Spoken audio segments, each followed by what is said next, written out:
now, though? Yeah, it's good, yeah. Can you check the sound first, actually? He's not fixing the camera where it's facing our body. Go on.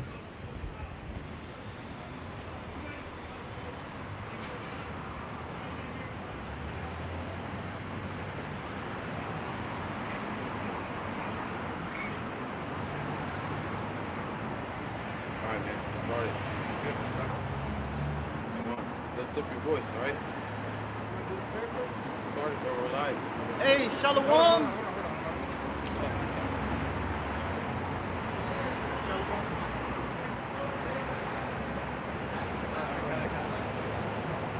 Hey, Shalom, giving all praises, acknowledgement, honor, and glory to Yahweh, Hashem, Yahushai, Hashem, Rakadash.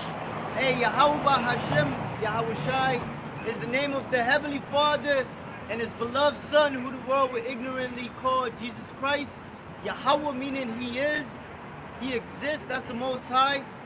And Yahushai meaning He, deliverer.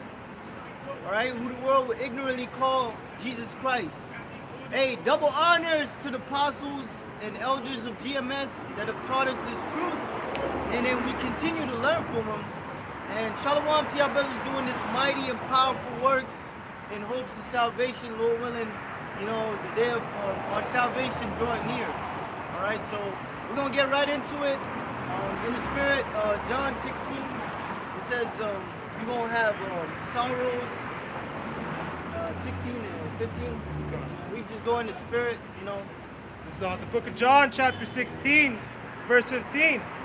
It says, all things that the Father had. Of course, Mark.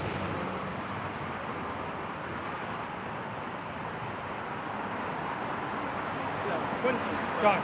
This is John chapter 16, verse 22. And ye now, therefore, have sorrow, but I will see you again. So it's the day of the Lord drawing nigh. We're going to be going through more hell, man. The scripture says, through much tribulation, we shall enter into the kingdom. So we're going to have heavy hearts out here because Lord willing, we're being molded for salvation. All right, so we're going to go through some pains, man, some real life pains out here. Should we start from the 20th verse? Yeah, Okay. start from the 20th verse. John 16 and 20. It says, verily, verily, I say unto you, that ye shall weep and lament, That's it, yeah. but the world shall rejoice, and ye shall be sorrowful, but your sorrow shall be turned into joy. Yeah, so while the world is eating, going out, having fun, going to events, going to the next Beyonce concert, you know, this false joy that they have, we gonna be suffering. We gonna be catching that pure hell. You know, we understand that the Lord is molding us for these last days. But eventually, the roles is gonna change, man. We ain't gonna be suffering no more, going through pains, you know, dealing with daily struggles and shit. I got the precept for this. It's the book of Ecclesiastes 7 and 2. It says, it is better to go to the house of mourning than to go to the house of feasting. For that is the end of all men, and the living will lay it to its heart. All right, so like the brother was saying, man, fuck all that partying, being friendly with the world and shit, bro. All right, you know, we're here to do a mission, and that mission is to serve Yahweh Hashem Yahushua.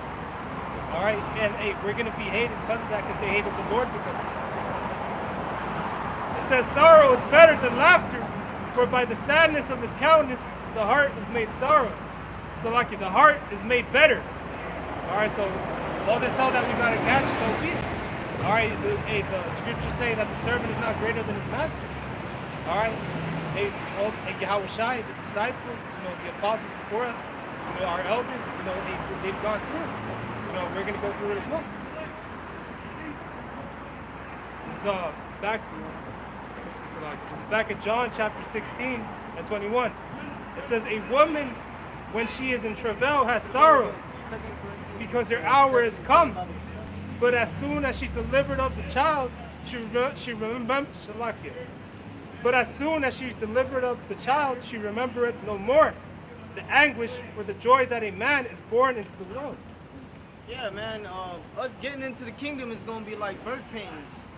You know, we're gonna suffer like all hell, but when we get in the kingdom, we're gonna forget about all this, what we went through.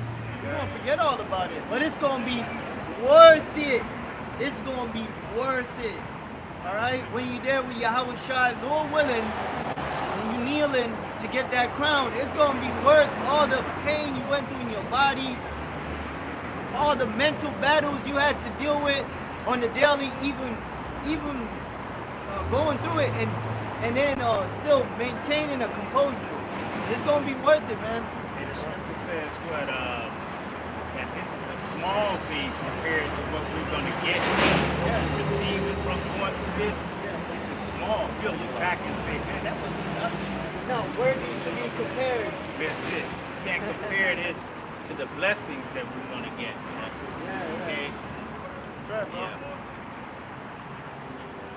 Back at John 16 and 22, it says, and ye now therefore have sorrow, but I will see you again, and your heart shall rejoice. Wait, is that a promise that the Lord made that he would see us again? Yeah, the Lord told the apostles the same way, the angels told the apostles the same way he was taken up, the same way he's going to return. So he's returning to pick us up, man. You know, he's returning to save us. And we need saving from this life, man. And how did he leave? Dude, On that chariot. Them ships. Yeah. And that's how he's going to return. You know. That's right, bro. And it sounds fiction, but they say the truth is stranger than fiction. You know. It sounds real fiction, like, yo, yeah, somebody gonna come from the sky. Come on, man. You know, that sounds crazy. But just like Noah, back in the day of Noah, Noah told them, look, water's gonna come from the sky. They was like, what? No water come from the sky, and no water never came from no sky, man. You talking crazy. You out here building a big ship, and the ocean is 2,000 miles away. Okay, and you talking this, just the same thing we're doing. Okay, it's the same thing. They don't think that this end is coming. They don't think that the fire is coming to this place. This place is going to be turned into a lake of fire. They don't believe it. But we're telling them. Okay? Lord has their minds and their ears blocked. You know, so Yeah. you say the strangeness of thy salvation is something that the world's never seen before. Only in what fictional movies. You know? That's really gonna happen. The Lord's gonna come back, that big father ship, bigger than a mountain, as Ezra described it. He's gonna beam up his elect. You know? And the whole world's gonna see it. The heathens, people that called you a nigger, people that called you a spick, you know, you're gonna see Latinos, Native Americans getting beamed up and delivered, you know. And they're gonna be like, oh man, we was wrong, we erred, you know. Yeah. And that's gonna be the day, man. That's the day that we look forward to, man. That's why we come out here. That's why we catch his hell. Yeah. You know, we took that vow. For Yahweh Shai, man, to come out here and teach his truth and catch his hell and go through these tribulations. Brothers talk about how he's feeling better. You know, he's catching hell in his body. You know, all of us, you know, going through something. Why? Because we want that deliverance. We want to get up out of here, man. I got a scripture set. So 2 Ezra 16:16. Like as an arrow which is shot, the mighty archer returneth not backward, even so the plagues that shall be set upon the earth should not return again. And them plagues are in 2 Ezra, the 15th chapter. The sword, famine, death, and destruction. Woe is me, who will deliver me in those days?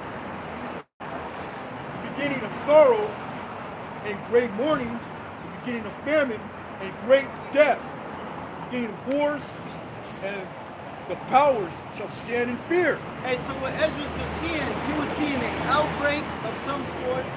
He was seeing people not being able to get food from the grocery store. He's seen society collapse. He's seen Esau hunt down Jake's. He's seen the setup of the New World Order, man. He's seen it all. You know, the world, America, deserted.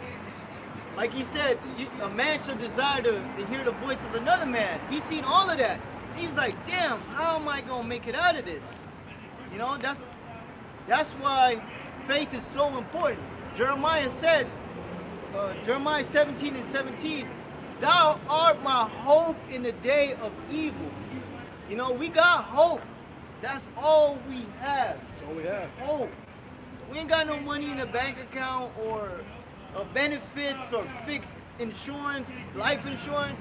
We got hope, man. That's it. Eventually, none of that's going to matter anyway. Scripture say the silver and the gold will not be able to deliver you in the day of the Lord's wrath. So faith is all we have, man. You know? Ezra said, And faith is a thing that the Most High is the one give you that faith.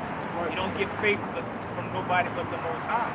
And if he's giving you that faith, that means that he's going to do it, man.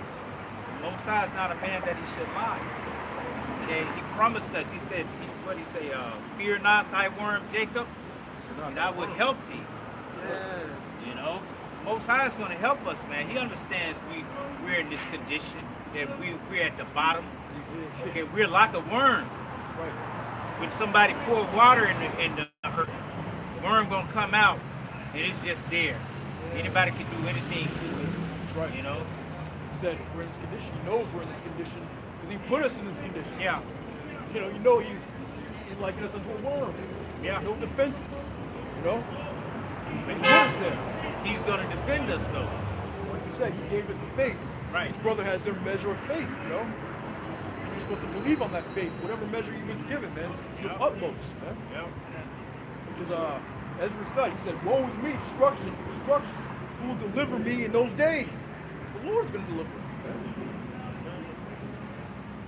Verse 18, in the beginning of sorrows and great mournings, the beginning of famine and great death, the beginning of wars, and the power shall stand in fear. The beginning of evils.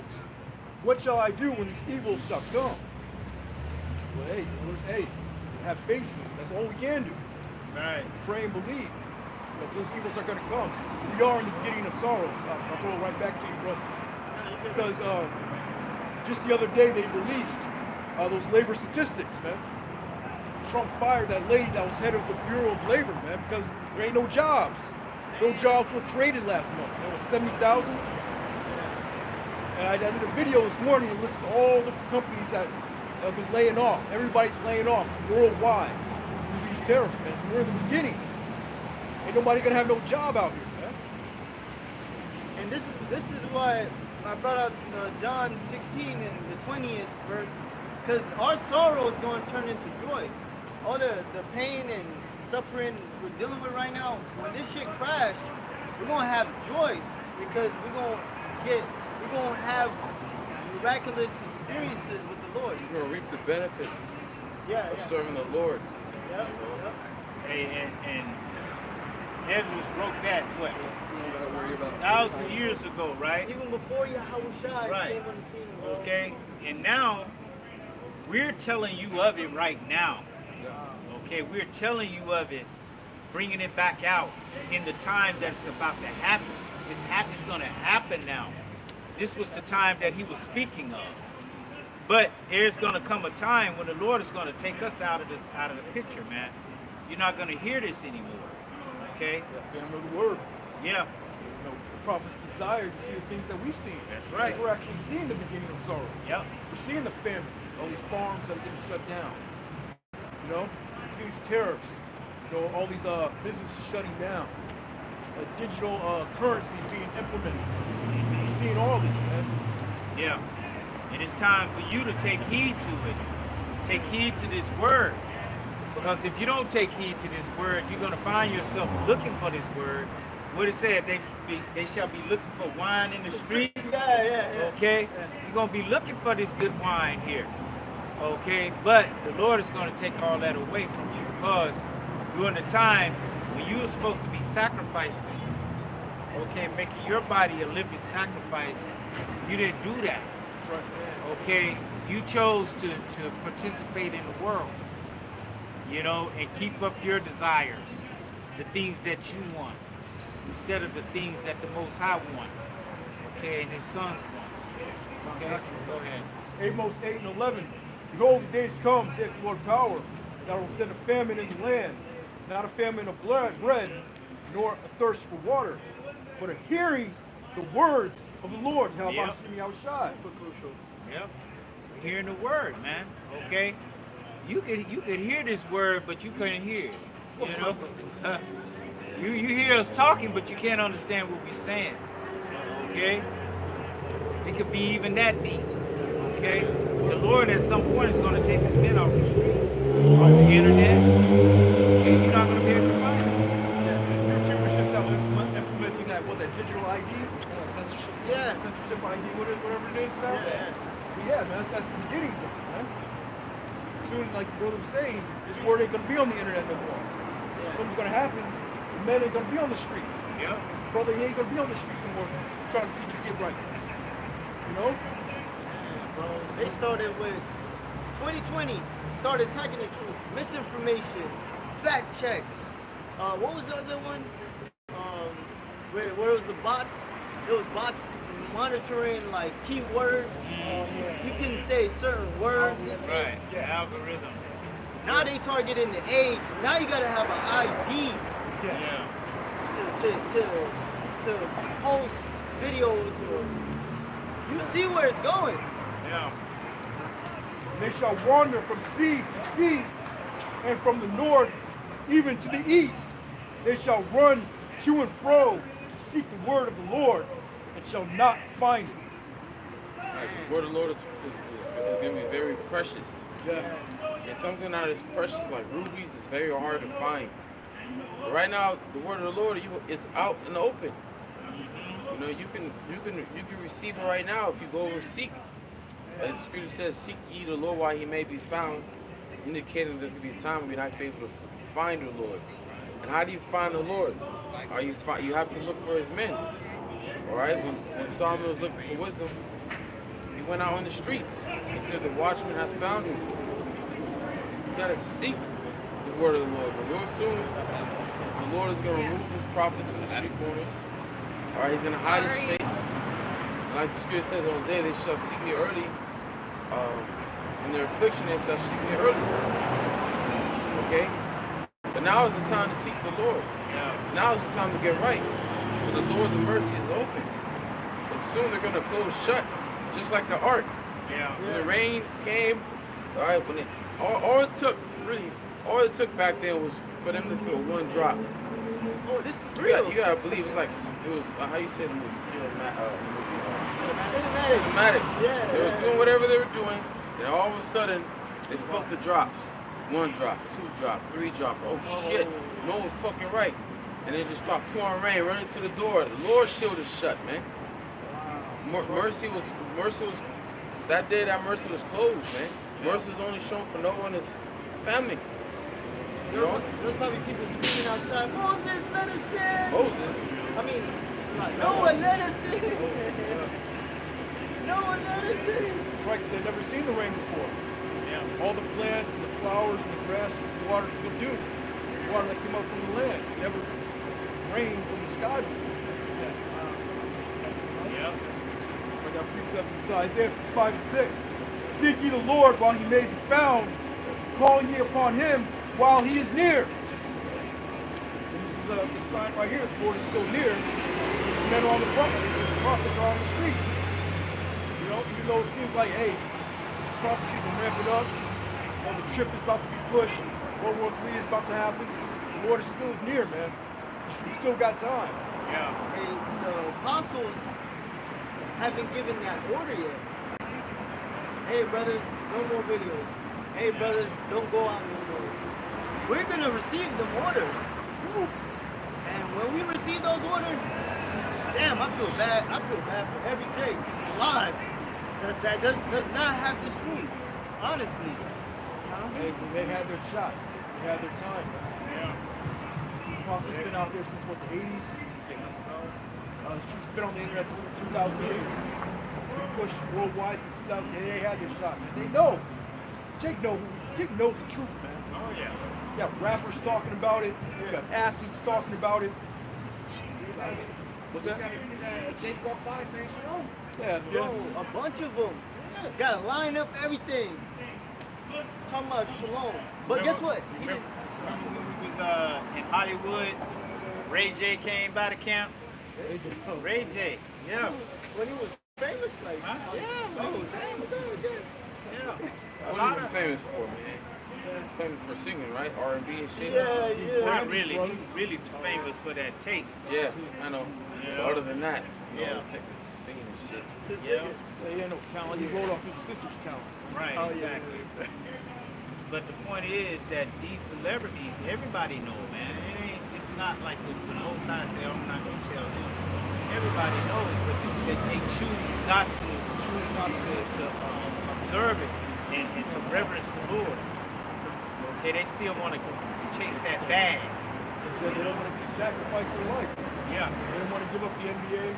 Right. They don't want to give up the rap career. Yeah. You can't push the name of the Lord and still have a career, man. Right. Bro, look at Kyrie. He didn't say a single word. He Yeah. just posted something. Yeah. And his career almost got cut. Just Yeah. like that. I got a precept to what you just read. Can you read that again? Isaiah 55:6. Seek ye the Lord while he may be found. Call ye upon him while he is near. And now is the time, right? This is Isaiah 45:15. Verily thou art a God that hidest thyself, O Most High, O power of Israel, the Savior. All right, so we know that Heavenly Father is a God that hideth himself. But there's a time where he shows himself. He gives you the time to be able to find him. Okay, and now is the time. But real soon, when all hell breaks loose, the Lord's going to hide himself, man. Yeah. If you didn't receive this word, if you didn't take this word seriously when you had the chance, if you didn't repent and get your mind right while you had the chance, all right, when all hell breaks loose, it's going to be too late. We're not going to be able to, we don't got time to teach Jake. There's not time to get right, man. It's like you always bring out the grace period, right? You got a grace period to pay that bill. When it's time to pay that bill, and you ready to went through your grace period, you got to pay the bill. All right? And if you don't, you get cut off. You get kicked out. Okay? Now it's the time to seek the Lord. Because right now you're able to find him. So he's gonna hide himself again. Hey, when we were in those slave ships, when we were brought over here in America, best believe the Lord hid himself, man. And he took away our nationality, he took away his name from us. You know? But through his mercy, he's giving it to us back. Alright? But he's getting ready to hide himself again. Okay? You want that Jeremiah? Sure. It's Jeremiah chapter 6, verse 17. It says, Also I set watchmen over you, saying, Hearken to the sound of the trumpet. But they said, We will not hearken.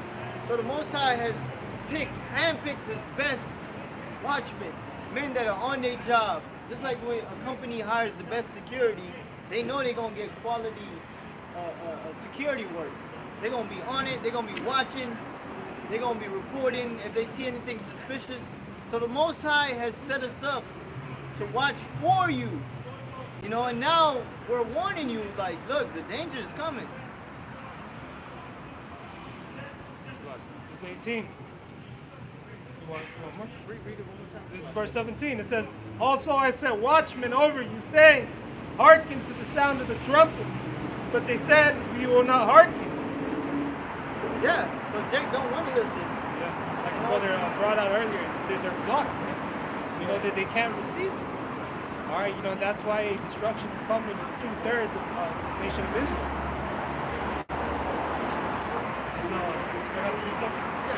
So it's Ezekiel 3:17, it says, Son of man, I have made thee a watchman unto the house of Israel. Therefore hear the word of my mouth and give them warning from me. Hey, we're the Lord's mouth. You know, we're the ones that the Most High appointed to speak his words correctly. And now you see why. In Israel, you got dudes talking about marking the beast of sin. You know, there's not going to be no Jacob trouble. No, we are the Lord's mouth, man. Because we tell it exactly how the Lord told us to tell our people. Yeah. You know, no trimming our ways for love, nothing. Hey, the Lord is not playing around. We're seeing his signs, man. All right, all these different floods, man, these earthquakes at 8 point, how much was it, 8.5? Yeah, Russia. Here in Russia.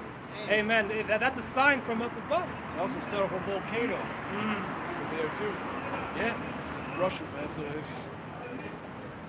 That's just a sign of what's to come. All right, there are many more troubles, many more perils to come. It says, verse 18, when I say unto the wicked, thou shalt surely die, and thou givest him not warning, nor speakest to warn the wicked from the wicked way to save his life, the same wicked man shall die in his iniquity, but his blood will I require at thine hand. All right? It says, yet. So pretty much we have to get your blood off our hands by telling you, you know, which is brotherly love. You know, we love our people. Our people just think we're full of hate. We just got hate for everybody and hate the so-called white man. But when the scriptures tell us to hate the wicked, you know? So yeah, man, we're supposed to warn you so you don't die. Yeah. You know, it's a warning to not take part in this world, man. All right, a lot of people don't want to hear the uncomfortable truth that they're doing wrong. All right, that wickedness is at an all-time high, and that's what's being spread, you know, all around the earth. It says, yet if thou warn the wicked, and he turn not from his wickedness, nor from his wicked way, he shall. We warn you about you women being harlots. We warn you about you dudes trying to be YNs, crash outs. We warn you about following black culture, that hip-hop culture. We warn you about being a Muslim. We warn you about being a Buddhism. All of that stuff, man. We warn Lord has put the Spirit on us to warn you about every angle of everything. All wickedness. It's Egyptology, all of that, man. Scientology. Yeah, all roads to that lead to your destruction, man. All right, if you continue following all that bullshit. It says, yet if thou warn the wicked, and he turn not from his wickedness, nor from his wicked way, he shall die in his iniquity. But thou hast delivered thy soul. All right, that's why it's important to give out that warning. All right, to keep our blood, to keep our hands clean from all that blood.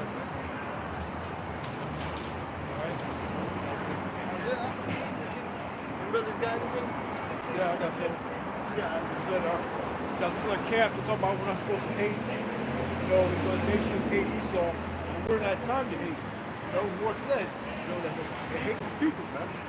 This is Ecclesiastes 3:1. To everything there's a season and a time to every purpose under the heaven. A time to be born, a time to die, a time to plant, a time to pluck up, and that which is planted.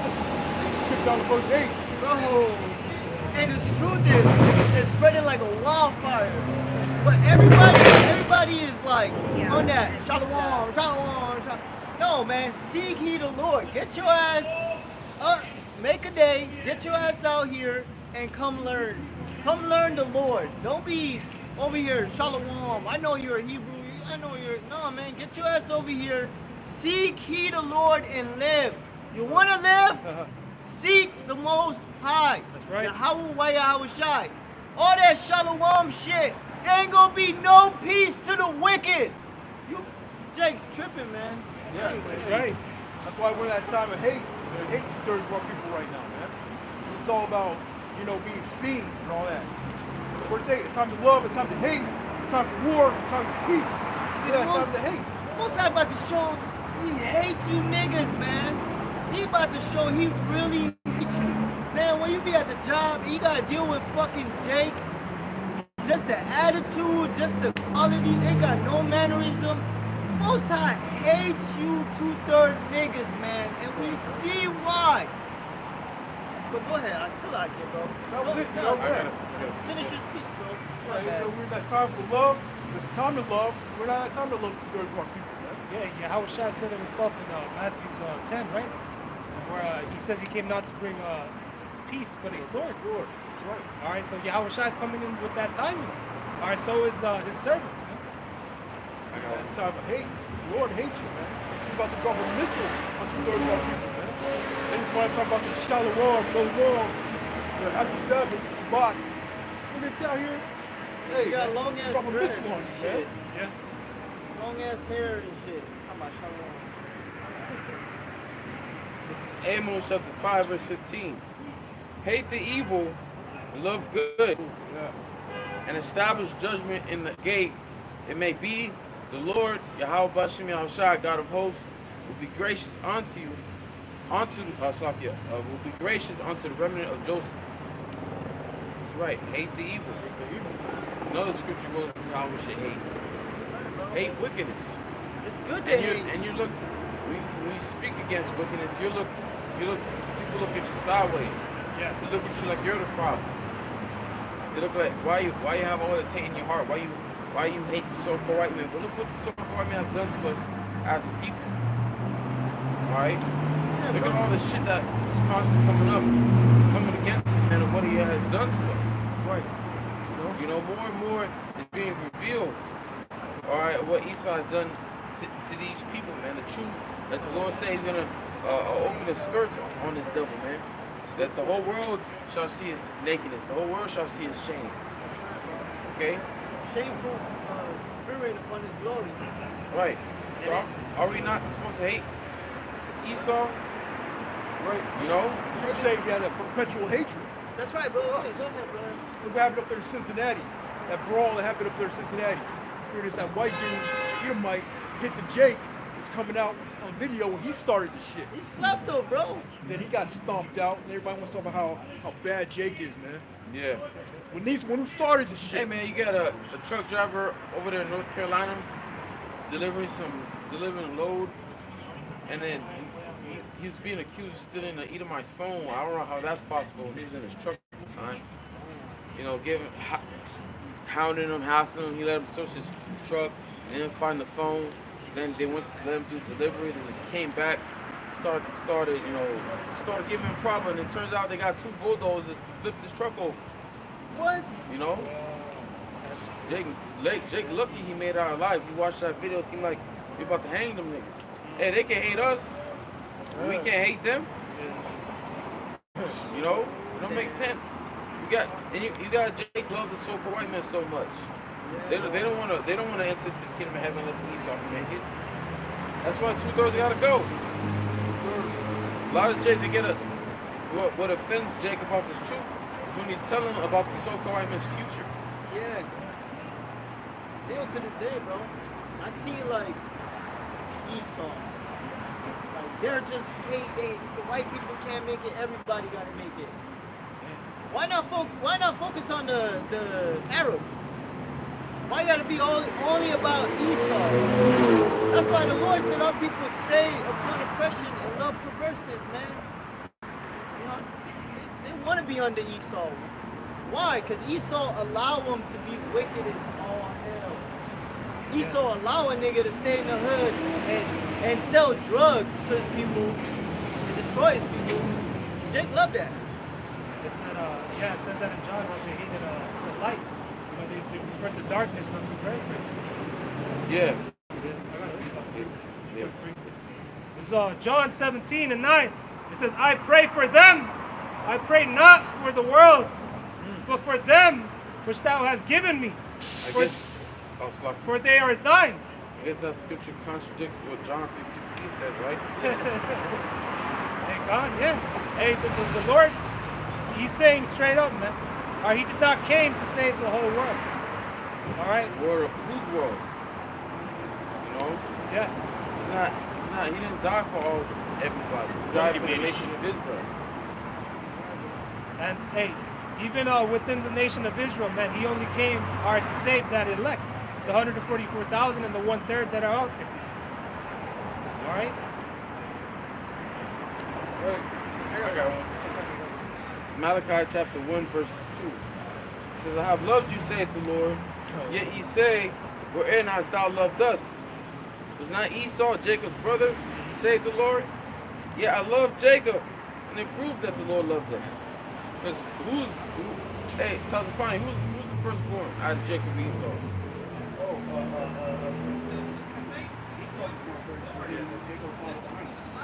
Right.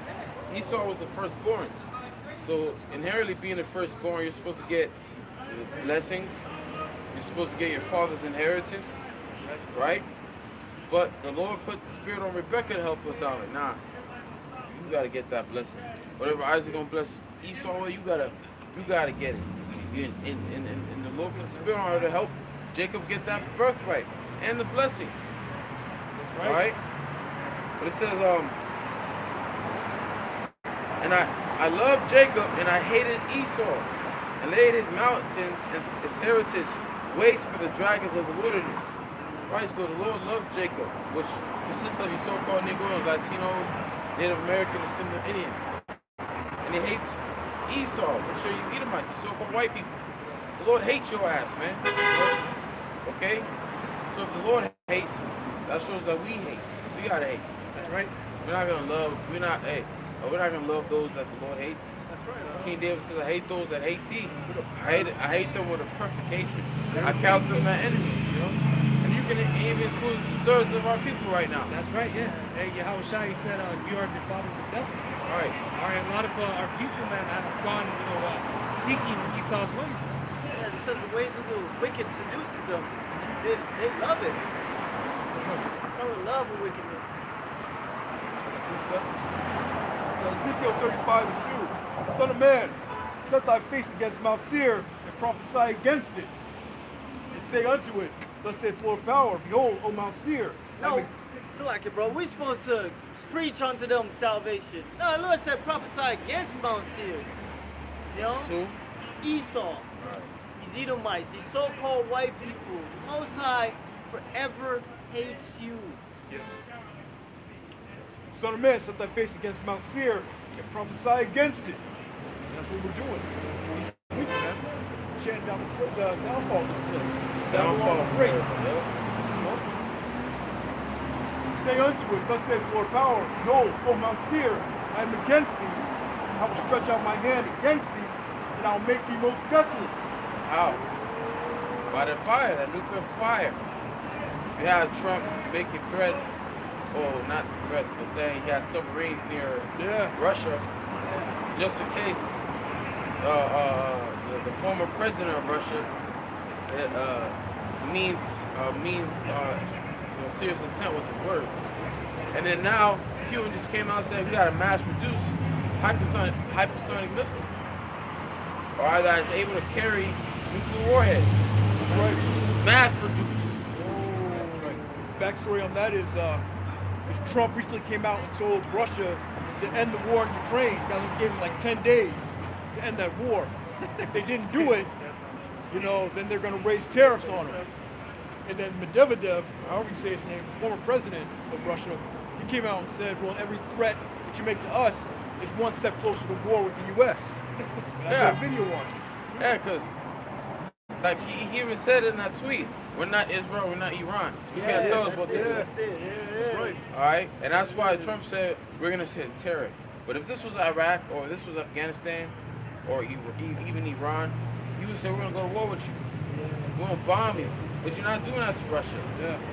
All right? You're not sending troops over there to Ukraine because you know the outcome of it. And the outcome is that America's going to get nuked. America's going to get destroyed. Which is something that these presidents are trying to prevent. That's why even when Russia first invaded Ukraine,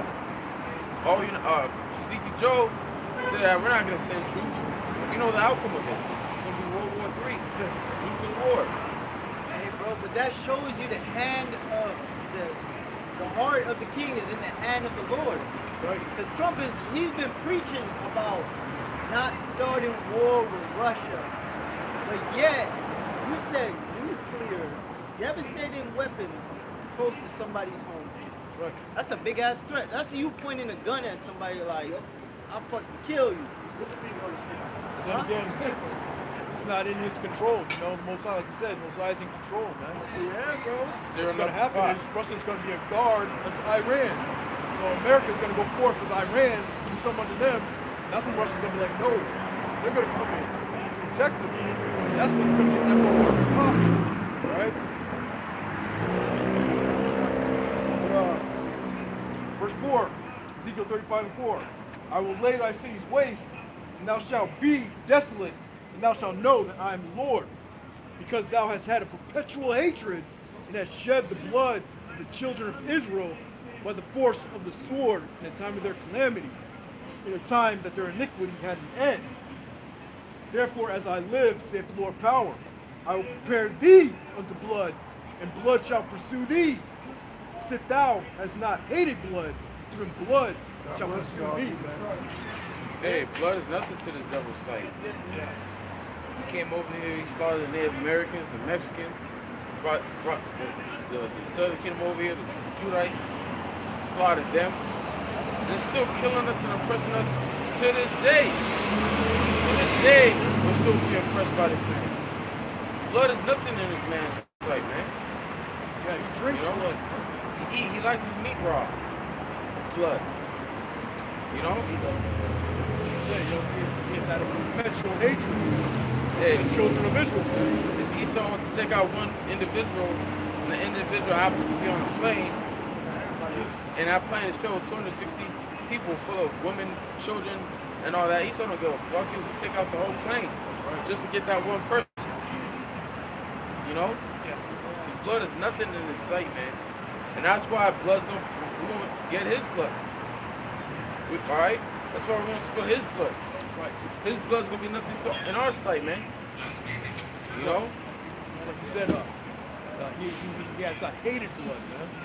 Like you said, he's going into destroying the children of Israel, Native Americans. That's how we got this land.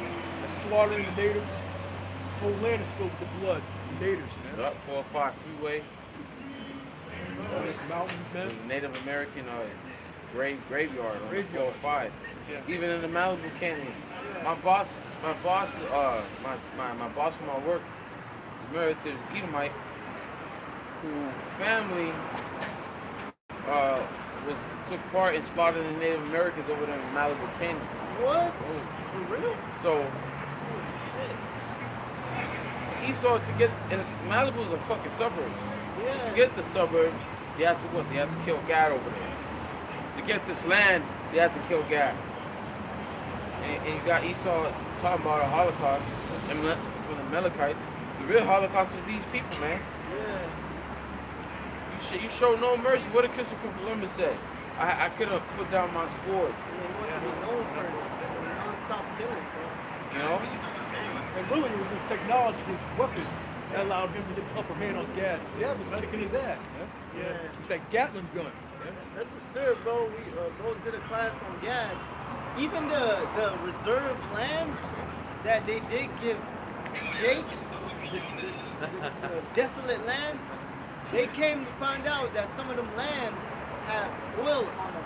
Yeah. So what did they do? They broke the treaty, they brought in the cavalry, and started hunting Jakes down. Even at forced arranged marriages, like that one movie with Leonardo The DiCaprio. flowers, some of the flowers? Yeah, Those are the flowers. Killers of the Flower Moon. Yeah, that movie shows it, man.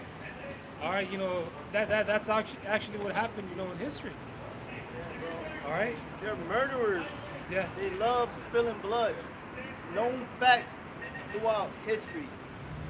From the Greek Empire to the Roman Empire to the America right now.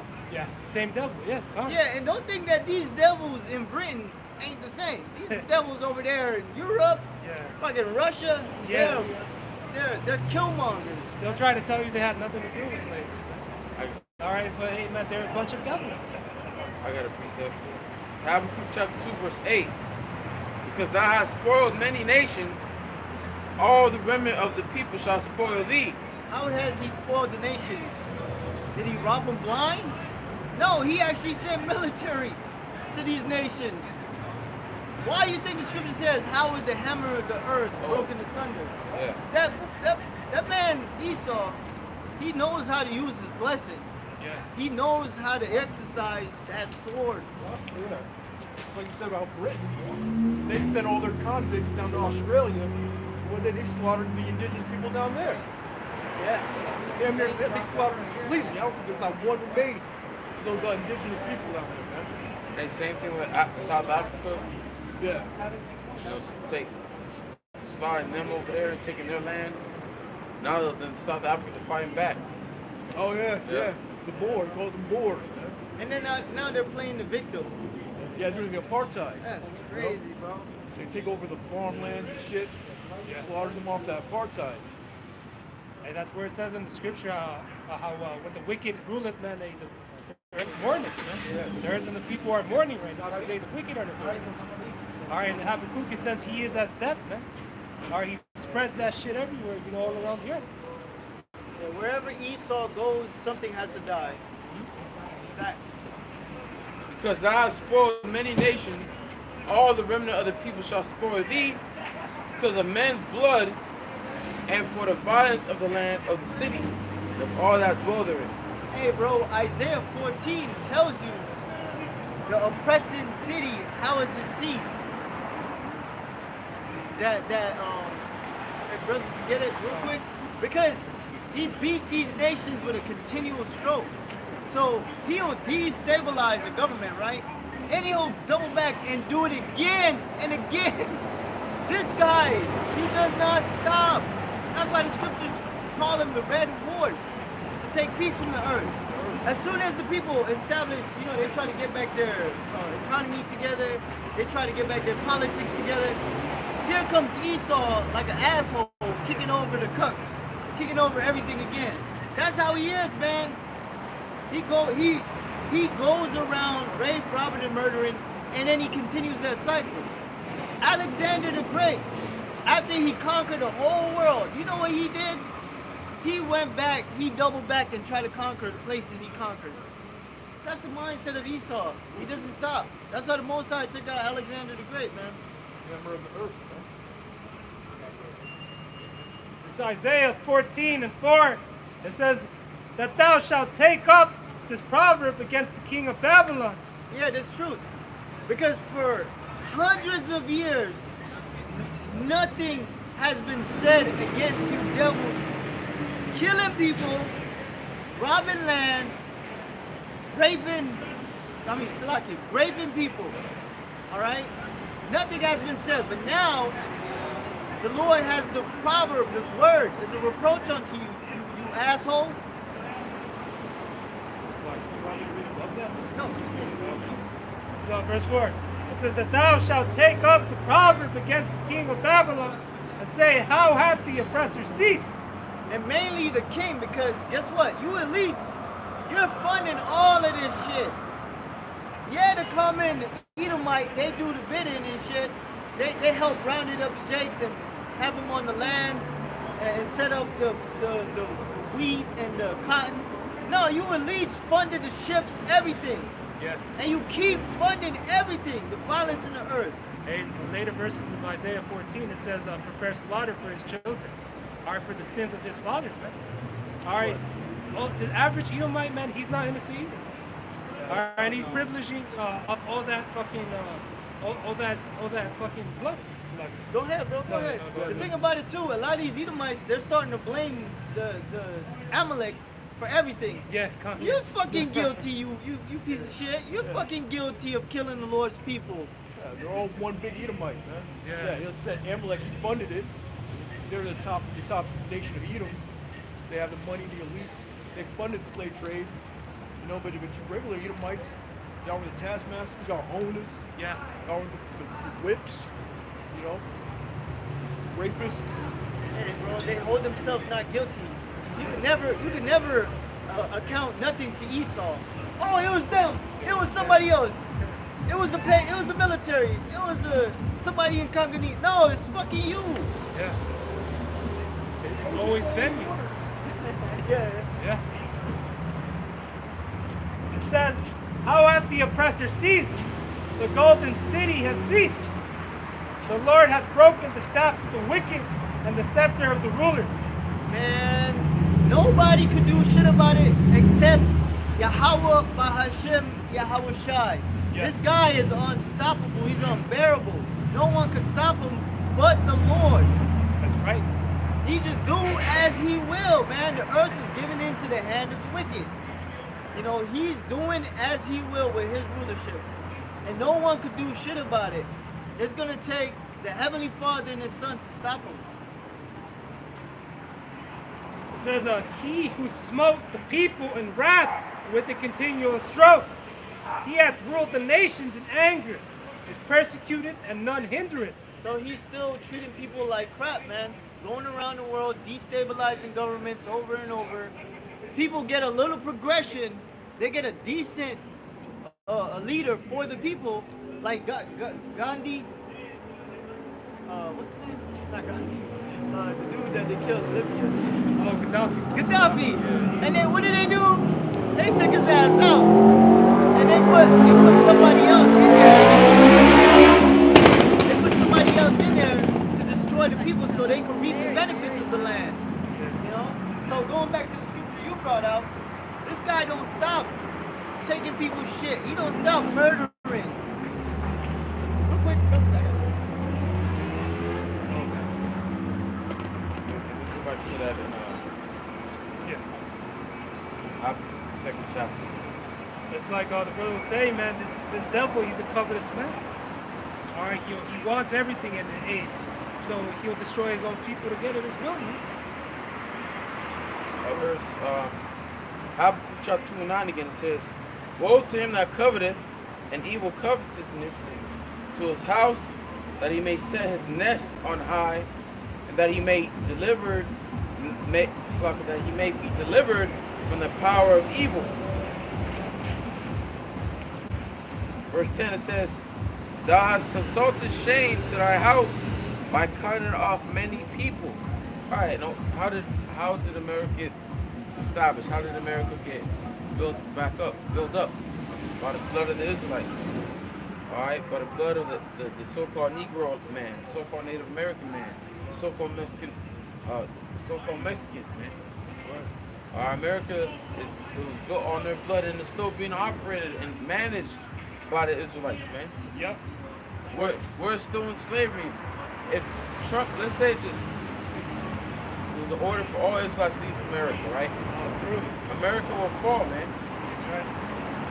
You know, Jake built this place from scratch, man. Literal wealth that America has came from slavery. It literally came from the cotton production and the sugar cane, man. All that wealth, the GDP, literally was started from all that free labor, man. So Jake, even unto this very day, you know, Jake building this place up. He built up the White House, you know? Right. All the inventions that Jake came up with. Even the flavor, the style of America, the music, you know? Culture, everything is Jake. There's a video been posted where the song is they just say, I got a Jewish man, I got a Puerto Rican, I got this. But then he says, to add to his crew, he needs a black man to complete the crew, because that's the song. Oh. You know what I'm saying? Because they can see everything, but Yeah, salt of the earth, even the Puerto Ricans are probably. He said there's Puerto Rican in it, you know, he brought the salt too, man. Yeah. You know, that salsa music, you know, reggaeton, all that, you know. Northern Kingdom brings their flavor, you know, to the planet Earth. Benjamin brings their flavor, you know, that reggae is hot all over the planet. Only Jake's music is hot all over the planet, man. The music that comes out of India, don't nobody listen to that shit. That Bollywood shit. Yeah. They even had Jake that took over the country top 10 songs. Yeah. You know, the records for country music. Jake took over that, man. Country, yeah. Country, yeah. You know? Yeah. And that line dance is starting to come back. Why? Because Jake is getting back to the line dancing. Now everybody wants to do that line dancing shit.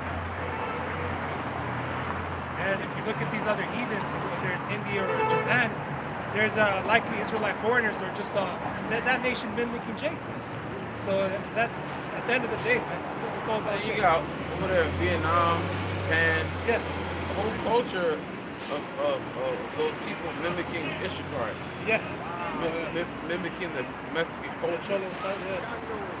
You know? No, even over in Korea, you got that K-pop.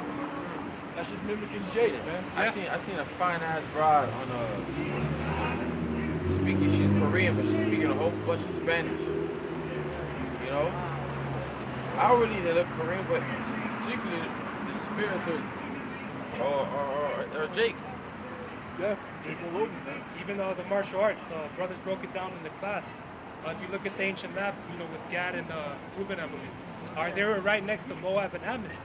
So the whole martial arts the way these groups learned that style was from Jacob. Yeah, because bro, we was talking about it. That was Yeah, so yeah, dope. it was How really like Gad would jump down from the tree and kill motherfuckers and go back up. Yeah, like a ninja. Like a fucking ninja, bro. Yeah. And that was because they were in constant war with one another. That's guerrilla warfare for you. That's why these Your smaller enemy force Yeah. attacking a bigger army, which uses the land, uses the knowledge of the land, uses the resources to take him out, one by one. I forgot what movie it was. It was a long time ago. When I was a high school teacher, showed us this movie. She was playing it, and I see this pilgrim. He was in the fucking middle of nowhere in the forest. And all of a sudden, he's getting knocked down. Guy just come out of nowhere, knock him down. He disappears, get back up. We're like, what the fuck happened? He get knocked. Guy That's some comes, scary knock him shit. out again. Disappears. He gets back. What the fuck's going on? And then it turns out, a bunch of guys just come out of nowhere, out from the trees and shit. Yeah. and even worse when Gad started making them sounds and shit. Oh, oh. Oh yeah, God. Like, Yeah, a lot of military tactics is learned from Gad. like stealth fighting, bro. Like super stealth. Recon. Elite Hey, type. who's known for recon? Jake, man. We Yeah. had to go into our land. We had to go to spy out the Canaanites, man. I believe it was I forgot how long it was. I think it was 40 days. Yeah, 40 days, bro. 40 days, bro. They had to do recon, man. Yeah, Where did Esau stealthy. learn that from? You know how stealthy you gotta be, bro. To blend in with the citizens, Yeah. them Canaanites and shit. You have Nah, to be bro, very yeah. stealthy. Not even blend in with them, just like move amongst them without them Yeah. even paying attention to you. Yeah. That's high level. You know? Yeah. You said with like guerrilla warfare, man. The tactics are used such this very day. Like with the Vietnam War. Anything in Vietnam got the upper hand of America. They used guerrilla warfare. All those underground taverns, those booby traps they set up. A small ass Vietnam army beat the shit out of America. Yeah, they use the knowledge of the land. That, You're that, an enemy. that jungle. It's hard. It's hard to win an away game. Yeah, that is Yeah, so that's true. You know, Home court advantage. if Russia, China invade this place, it's gonna be a tough time. You got them fucking patriot ass Edomites Yeah. that know the land. All right, they know where to go, where to hide. The home court advantage. You got the home court advantage, right? It's the book of Sirach, chapter 10, verse 7. It says, pride is hateful before the Lord and man, and by both does one commit iniquity. Because of unrighteous dealings, injuries, and riches got by deceit. It says the kingdom is translated from one people to another. All right? Righteous dealings. Yeah. And that's all Esau's ever done, man, these unrighteous dealings. He dealt with us unrighteously, man. Yeah. Yeah, when this guy, was it the gold standard? Where you gotta bring your gold. It was one of the presidents that had, I don't know if it's Nixon or, damn, I can't remember his name. But he confiscated all the gold in America. And then people were given notes. He confiscated all the gold. And if you didn't give your gold, you would get jail time. Yeah, Federal Reserve. I think they had that meeting down there in Jekyll Island, I think. They started that old Federal Reserve. Yeah, which is unrighteous dealings. Yeah. Hey, every treaty that he had Gad signed, man, he didn't honor any of them. All right, he broke all that shit. All right, he brought sickness, amongst our people. All right, smallpox, blankets. All right, he raped, robbed, and murdered. Even with those quote-unquote reparations that they gave them. Those Richard Nixon's like. Richard Nixon? Nixon. All those casinos, all those are owned by Edomites. Right? Yeah, come, yeah. To go back upon the $5 Indians. What you saw was they signed the census and they registered as Native Americans. They were Indians. They were Esau, the Edomites. They just paid the government $5 and they registered as natives. Wow.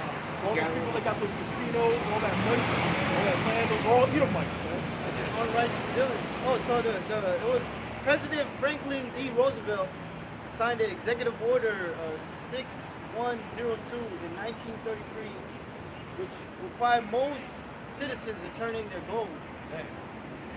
So unrighteous, you know. I think it was Kennedy who tried to go back to the gold standard. Yeah, That's why they blew his dome off. Yeah, there you go. The one that's Nixon- clearing it up, bro. Nixon was the one that ended the gold standard.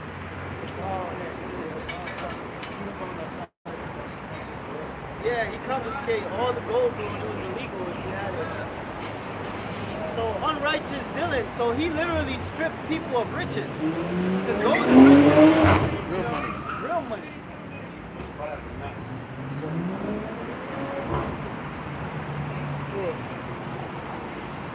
So how you have dealt in the earth is you have been found wanting in the balance.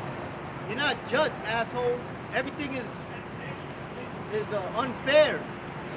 And then the nerve of this guy for his court system to have two weights that are even. Yeah, like the balance. Like it's a balance. No, you're not fair. You're not fair. Want water? Want water? What's that? Want water? Yeah, I'll take it.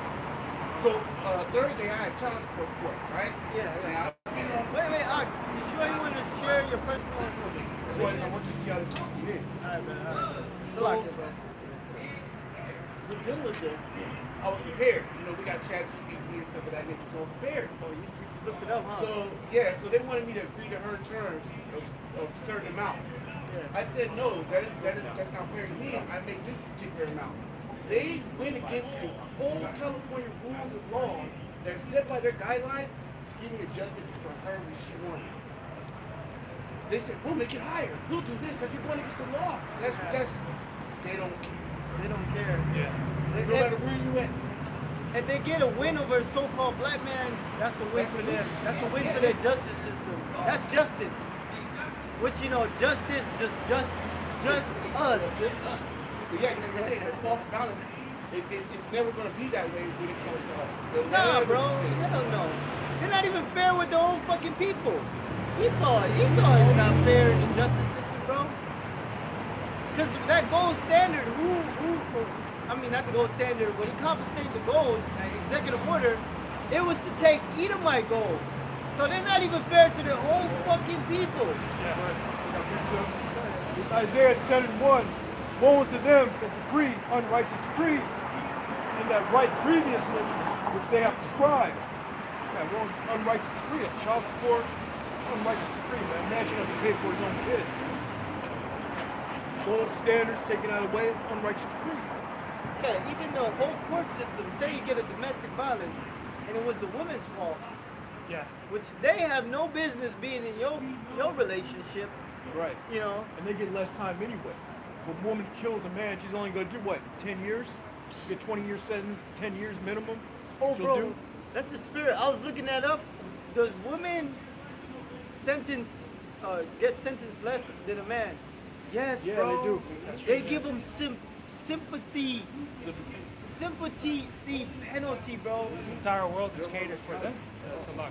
Women are evil as hell, man. Yeah. Man. You know, and this man sympathizes with them, like you were saying.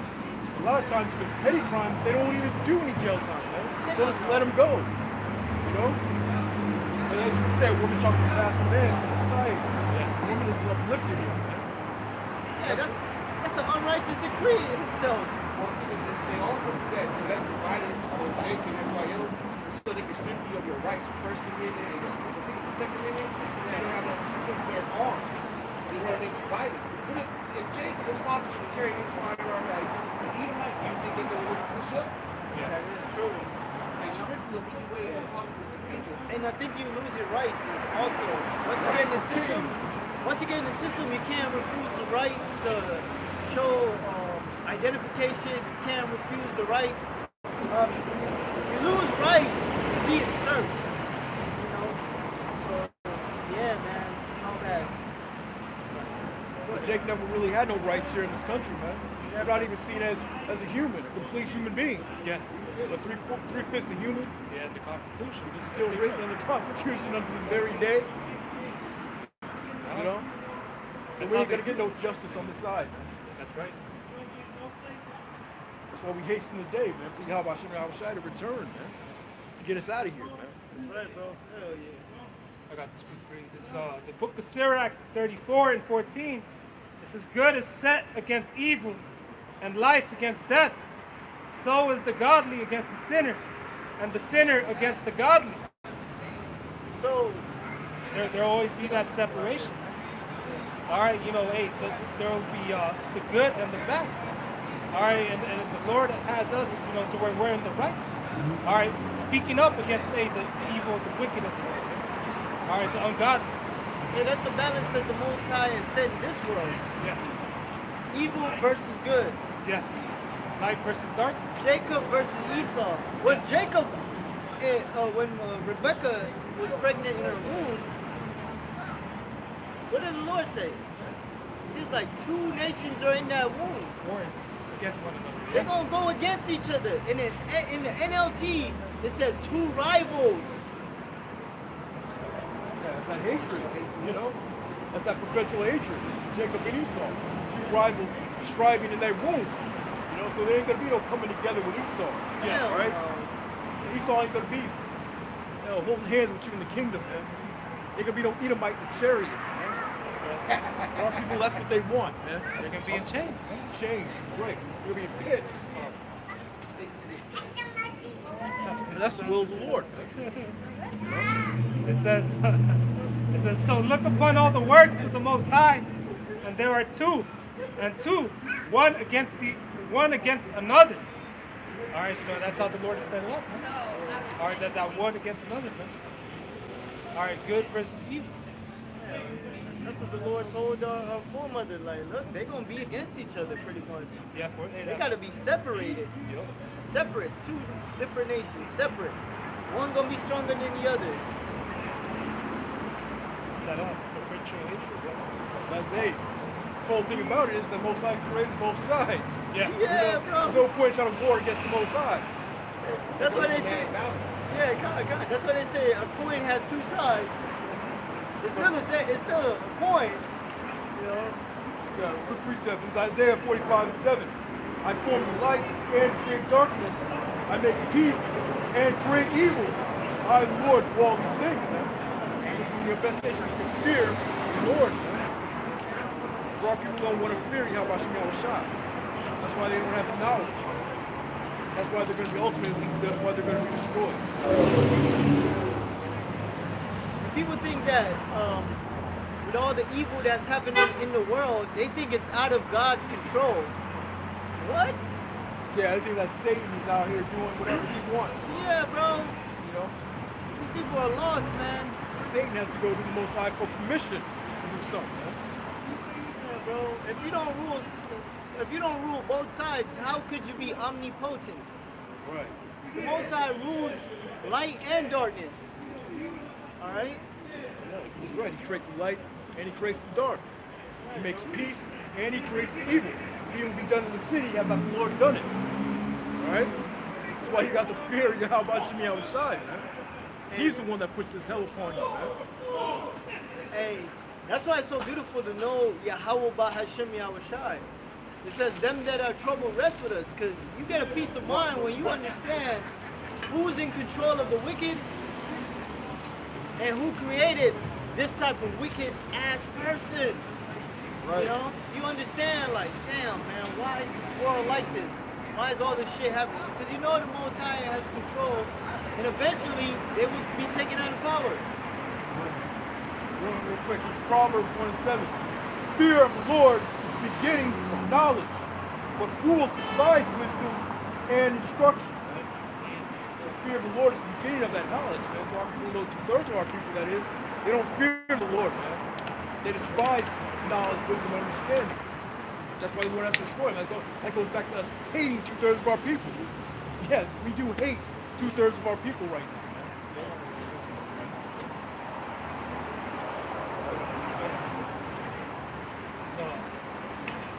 The book of Colossians, all right, chapter 1, verse 16. It says, for by him were all things created that are in heaven, that are in earth, visible and invisible, whether they be thrones or dominions or principalities or powers. That's right. All things were created by him, man. Yeah. Yahweh Shai, man. So what are you talking about? We're not supposed to worship Yahweh Shai. Yeah. Are you insane? Yeah. He's the creator. Yeah. He created all things, man. Yeah. For him, by him.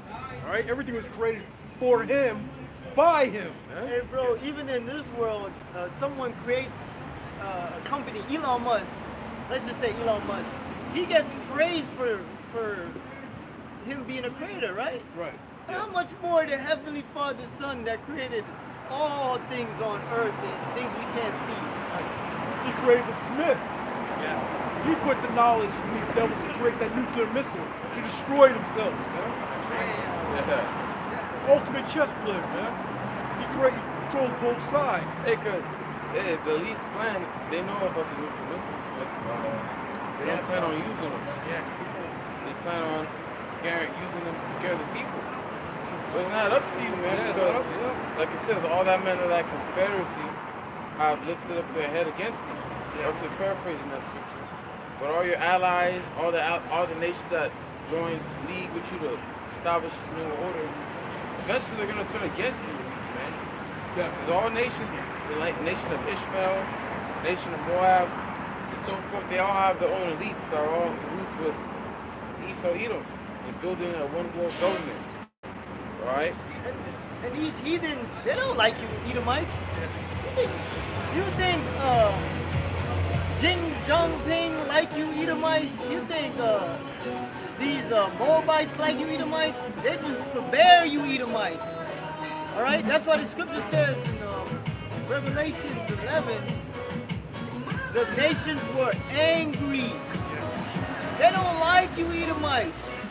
They just got to deal with you because of economy. You know? And they want to overthrow you Edomites. Yeah. It's hard. Yeah, bro, they're tyrants, bro. Who doesn't want to overthrow a tyrant? Yeah. Everybody wants to overthrow a tyrant. The wicked are in authority, people mourn. You know?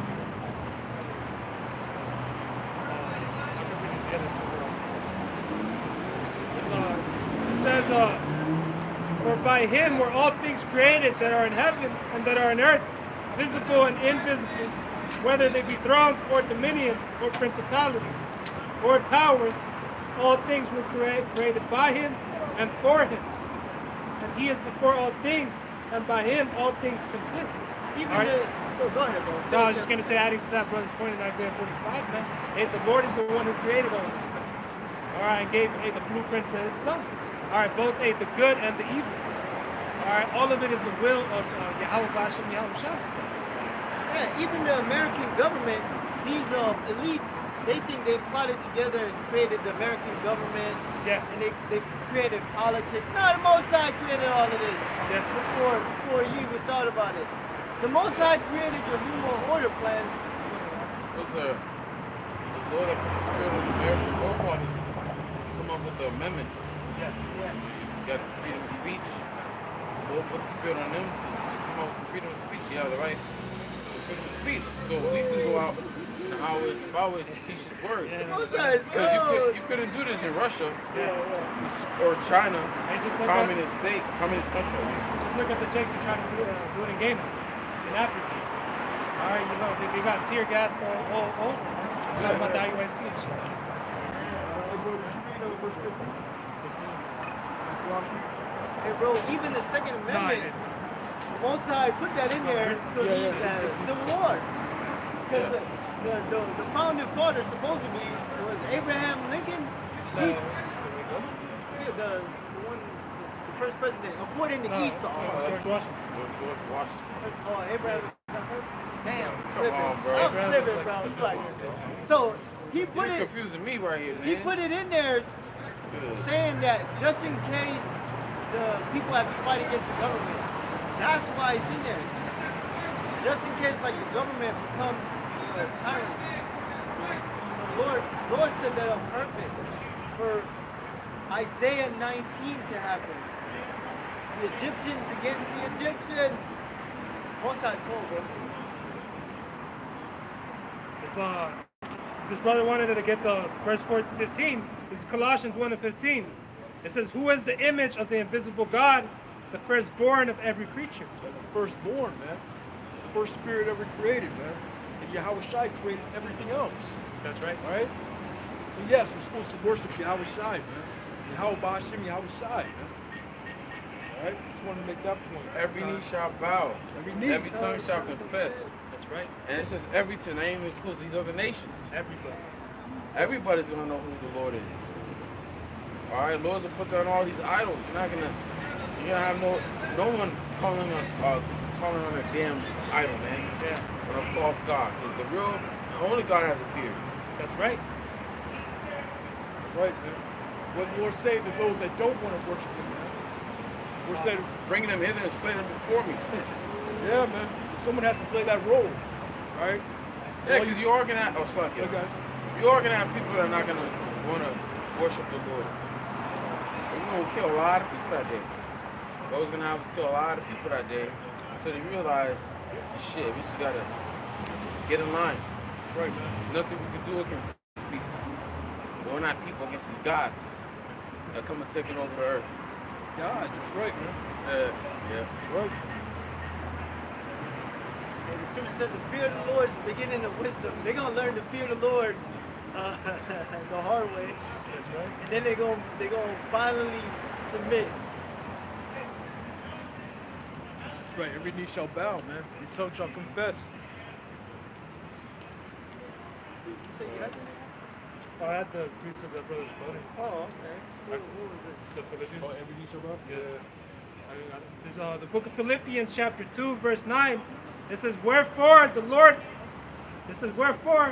Lord also hath highly exalted and given him a name which is above every name, that at that name of Yahweh Shai, every knee should bow Every knee.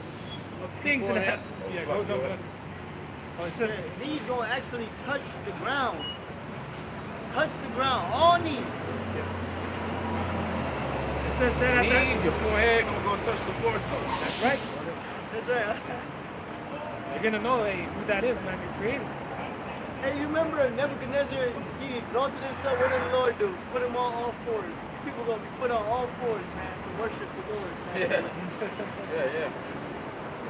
It says that at the name of Yahweh Shai, every knee should bow of things in heaven and things in earth and things under the earth. Hey, things in heaven, they already bowed. Yeah. Yahweh Shai went to sit on the right hand of the Heavenly Father Yahweh. Every spirit up there, angels and demons confessed the name of Yahweh Shai. They all bow down. They all bend the knee, man, to Yahweh Shai. Alright? Now we're just waiting that everyone here on earth bends the knee. Acknowledge who Yahweh Bashim Yahweh Shai is. Like it said, be thou exalted above heavens. No, be thou exalted on earth like thou art exalted above heaven. That's right. And when you bow, you're showing reverence. And bowing is worshiping. You know, Ultimate form of submission. submission, bro. That's it. They gonna submit. It's like Game of Thrones, like you were saying, to bend the knee. Another kingdom, you had to submit to another kingdom that the king would have to bow down. Hey, bro, you ever watch those movies and somebody doesn't want to bow? Someone force him to the ground. Bow to your king now. Hit him in the back of the knee or something. Yeah. So continuing on. So Philippians 2 and 11. It says, and that every tongue should confess that Yahweh Shai is the Lord, to the glory of the Lord of the Father. Hey, so that day gonna make the atheist a believer. Yeah. They gonna make the worst idol worshiper a believer. They gonna acknowledge Yahweh Shai, man. They gonna acknowledge the Heavenly Father and then His Son. They gonna be like, this is the Son of the Heavenly Father. This is Yahweh Shai. Alright, who they ignorantly call Jesus. Right, man. Once they see them chariots in the sky, they have no choice but to believe. How can you be an atheist after you see that big father ship up there, man?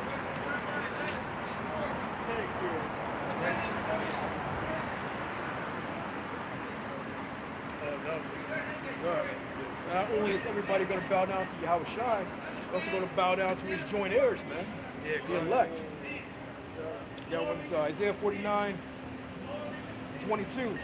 Thus saith the Lord power, behold, I will lift up my hand to the Gentiles and set up my standards with the people. And they shall bring thy sons in their arms. Your sons, elect sons, Israelite sons, in their arms, man. And thy daughters shall be carried upon their shoulders. And kings shall be thy nursing fathers, their queens thy nursing mothers. They shall bow down to thee with their face toward the earth, to lick up the dust of thy feet. And thou shalt know that I am the Lord, and they shall not be ashamed that wait for me. And I can post a talk about that one time. I'm truly blessed when someone is bowing down onto you. Yeah. That's how you know we're going to be truly blessed. When the old nations of the world are bowing down onto us. That's right. Our people about to receive the king and princess treatment, man. Oh yeah. You know, pampered life. Hey, that's the rightful position. Yeah. The Israelites, man. The Nephilim. You know? We're the fallen ones, man. Hey man, bro, I can't wait for that feeling. Lord willing, if I make it, if Lord willing, you know, be treated delicate, nice, like with respect, you know what I'm saying? It's that respect, that fear. The elect is going to get that fear and that respect back. Man. Yeah. We don't have that on the side. The black man is not respected on the side at all. Bro, we're at the fucking bottom. Bottom of the barrel, man. Every nation, even our own people, look down on us. Our own women. Right? Who gets most of the racist, stereotypical jokes? Tribe of Judah. Yeah, bro. Who instantly gets judged for the color of their skin? Tribe of Judah. You could have a house in a suburb, dressed in a suit, and still think you're a nigga. They showed that in Do the Road Behind You. All right, they were treating like that man's house was theirs. Oh yeah. They had to sleep in the basement and shit. Yeah, like what the fuck?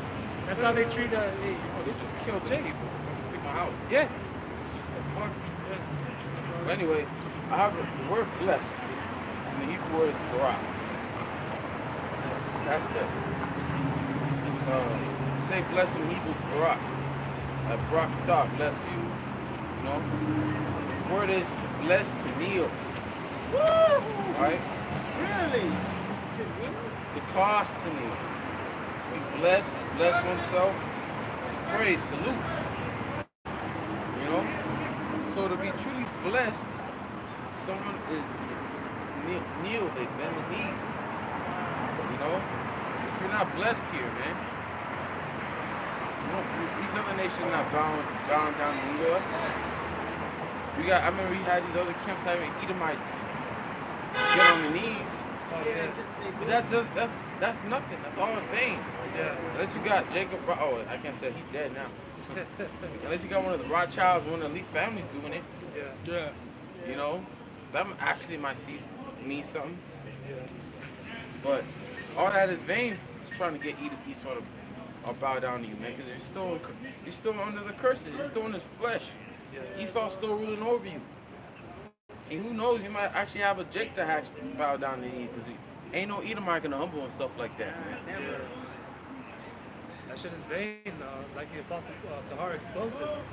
You know, a lot of Jake just click through those videos for entertainment. Oh yeah, I remember that day. Yeah. We look for a kingdom where we actually have people bowing before us. We don't even know them, but they know their place in society, that they are the lesser, we are the Lord's people.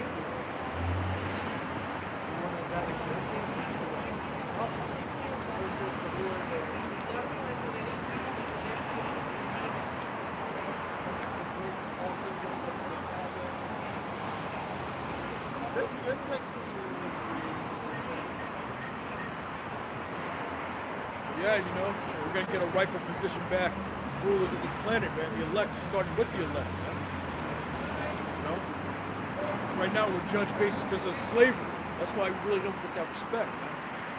Plus, we lost our heritage and everything. The Lord's going to come back and He's going to shift up, turn all that upside down, man. He's going to establish that second covenant, you know? New Jerusalem coming down from heaven, you know? Yeah, that's right. And they're going to round up all these other nations to put them to slavery. He that leads to captivity shall go into captivity. You know? He that kills with the sword must be killed with the sword. That's the only thing people really respect anyway, is that power. Yeah. Yeah. That's really respected, is power. You know? Hey, women respect power. They love power. They love a man with power, man. That's why our women hate us, because we ain't got no power. Yeah. So in the book of 1 Corinthians 15:23, it says, but every man in his own order, Yahweh Shai, and the first fruits. Afterward, they that are Hamashiachs. Come on. It's verse 23. It says, but every man in his own order, Yahweh Shai, and the first fruits. So the order is Yahweh Shai and the rest of the elect on down, the 12. Who's above Yahweh Shai? Yahweh. Then Yahweh Shai. Then Yahweh Shai. It says, the first fruits. Afterwards, they that are Yahweh Shai's at his coming. So the government, this is the government that's going to be established, that's going to rule the earth, that's going to have that authority, the first experience of people bowing to you, you know, the first experience of you having slaves, and you being pampered, your children being pampered. It says, verse 24, then cometh the end, when he shall have delivered up the kingdom to the Lord, even the Father, when he shall have put down all the rule and all the authority and power.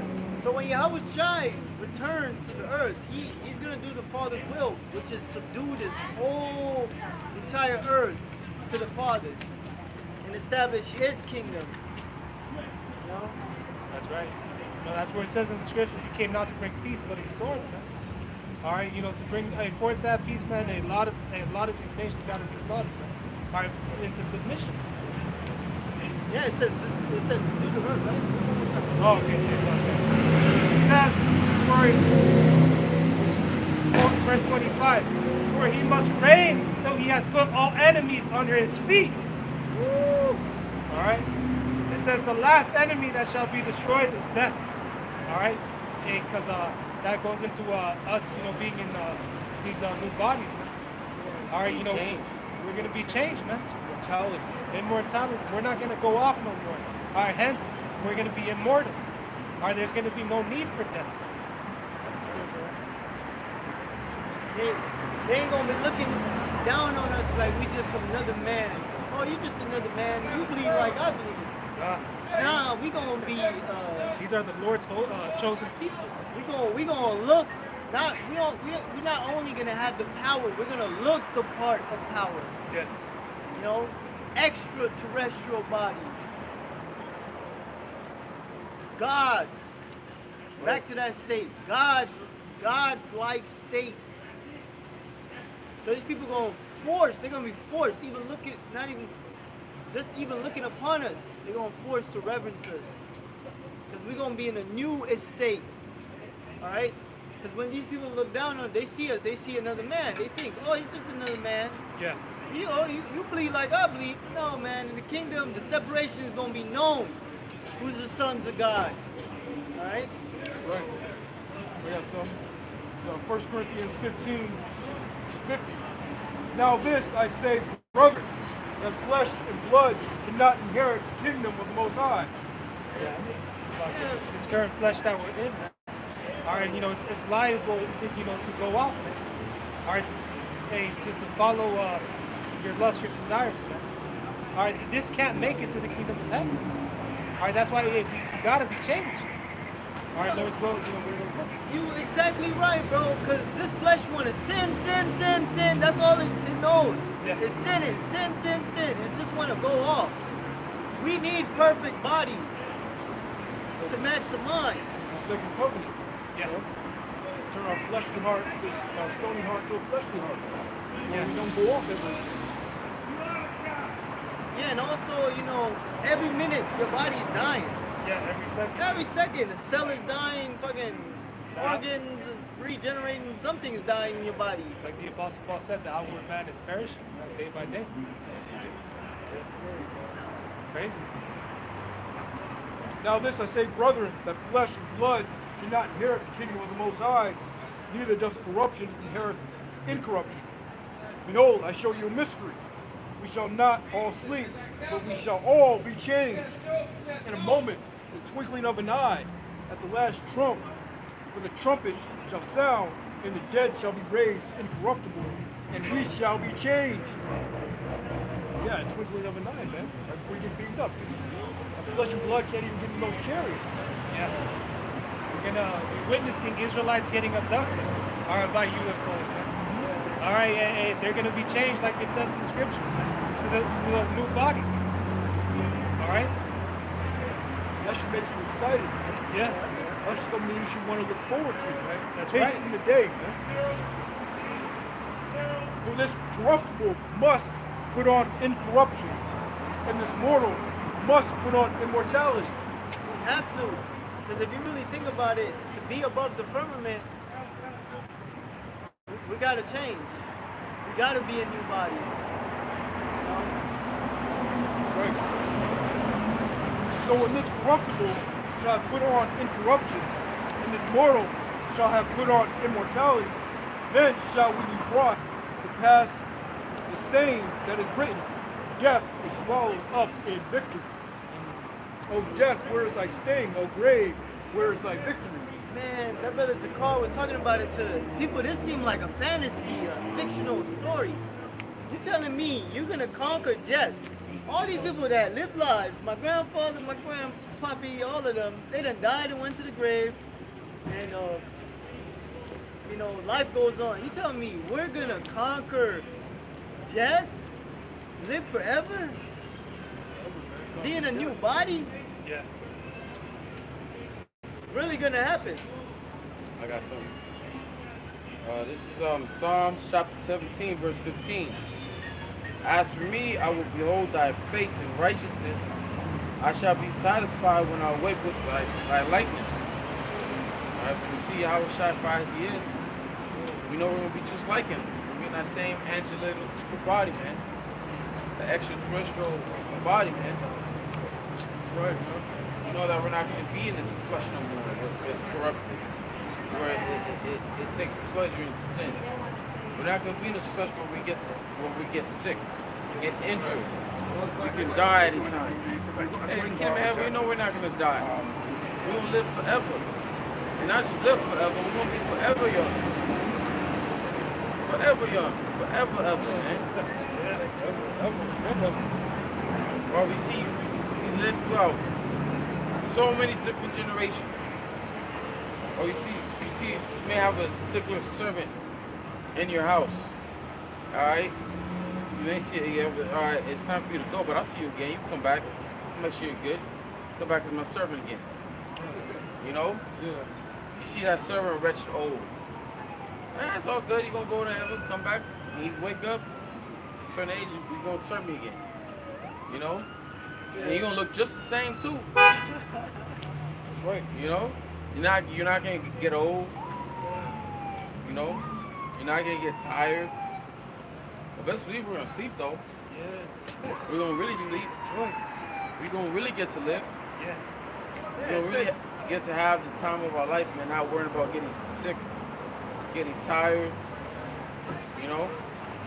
Yeah, it says singing upon their beds. Yep. So, hey, what do you have a bed for? You Have know, a- sleep, you know, do your thing, you know what I'm saying? Bust some cheeks. Right. Precept. So Revelation 21:4. The Most High shall wipe away all tears from their eyes, and there shall be no more death, neither sorrow nor crying. Right. All of our suffering is gonna go away, man. You have brothers in this truth that are actually going through some type of fleshly infirmities. You know, that are going through some pain right now, but they're enduring. All that's going to be wiped away. All the sorrow, all the hell that we catching inside, it's going to be wiped away, man. When Yahweh Shah returns. All right? It says no more death, right? Yep. No more death. You're not going to hear of an Israelite dying in the kingdom of heaven. You're not going to hear of an Israelite getting shot.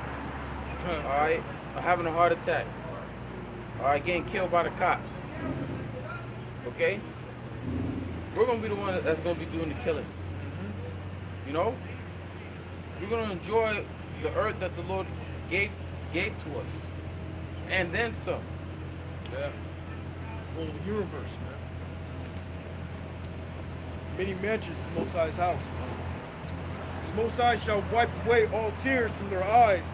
There shall be no more death, neither sorrow nor crying. Neither shall there be any more pain. No more pain, bro. No more sorrow. That's the life that we all are fighting for right now. This ain't it right now. This ain't life. If you sit back and actually use the brain that the Lord gave you, you can realize that this ain't fucking life, man.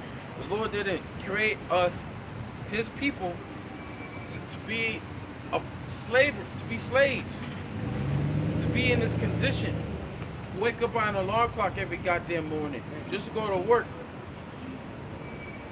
All right, we're greater than that. We're the Yasha'Allah, we're the Prince of the Most High. We're the sons of Yahweh Bashem Yahushai. But since of our disobedience, the Lord gave us over onto these bodies, gave us over onto Esau Edom, gave us over onto death, pain, sorrow, and sickness. But this is something that we have to bear for a little while. Like it says in Micah 7 and 9, I will bear the indignation of the Lord because we have sinned against Him. So this is just all a punishment that we're going through right now. That's right. That is about to come to an end. That's right. It says, for the former things are passed away. So this is future tense. So we're living in this time now, what the brother was talking about. Pain, sorrow, crying, death. This is America. Right. This is what we're dealing with. Hey, even worry. If you have children, you gotta worry about your children. Yeah, shit. You got Esau trying to stick with all these fucking shots, man. Okay? You gotta worry about motherfuckers trying to take your children. Yeah. In the kingdom of heaven, you can take your children into a forest and leave them there, and you come back, the whole damn city's built. He's riding upon a horse or a bear or a leviathan. You know? Well, you might not even see your children until they're weaned, if you want. You can have so many children. You're kind of, damn, they know you're my son. You're gonna know. That's the thing. Hey, are we the sons of the Most High? Yeah. Don't the Most High know each and every one of us? Yeah. Alright? So it's gonna be, we don't know all of our children. Hey, a goddamn lion, a male lion will leave from a pride, will have another cub, and move on to another pride, and that cub that he has from the other pride, some down the line grows up and runs back to his father. The father knows, oh, that's my son. You know, it's gonna be a lot. It's gonna be a nation. It says a small one is gonna be like a nation. A citizen, a regular Israelite is gonna be have a nation. Just imagine the sons of God, you know, the elect. Okay. I got something right now. Sirach 11 and 25. So Sirach 11 and 25, it says,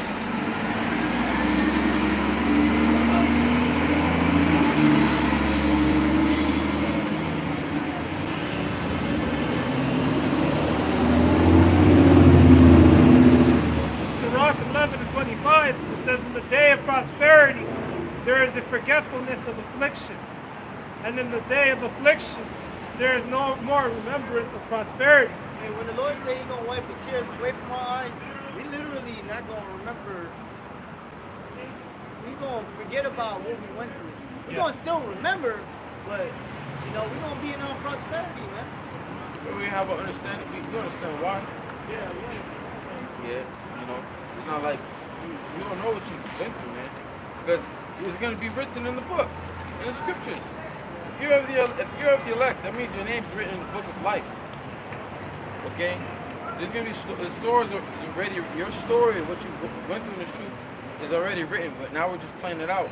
And it's gonna be read for ages, for centuries, amongst our own children, our wives, and the rest of Israel, man. We're gonna read each other's stories. of all the shit that we have to go through and suffer on this side. You know? Even as a nation as a whole, in the kingdom of heaven, all Israel's gonna know what we went through. They all gonna know that these devils that we have in subjection once ruled over us. You know? The basis of men. And that's gonna be wild to a lot of us people, man. Man, these motherfuckers ruled over us. It's the guy that made the earth tremble. Because, you know, yeah. Yeah. Man. We are reading testimony of what the world was like before. We are the Lord's witnesses. Yeah. Okay? We are witnessing, right now we're witnessing the prophecies that the Lord says is going to happen in these times that we're living in right now. We're going to witness and experience Jacob's trouble. We're going to witness the mark of the beast. We're going to witness World War III. We're going to witness the destruction of America, man. And the second coming of our Lord Yahweh Shai. If we be of the elect, and we endure unto them, we're going to witness all that. And that's going to be a story that's going to be told for ages, for centuries. Like right now you have, they playing these movies. Oh, Daddy, tell me a story. And the dog, I'll tell you the story. I told you this, I want to hear it again. It's going to be a story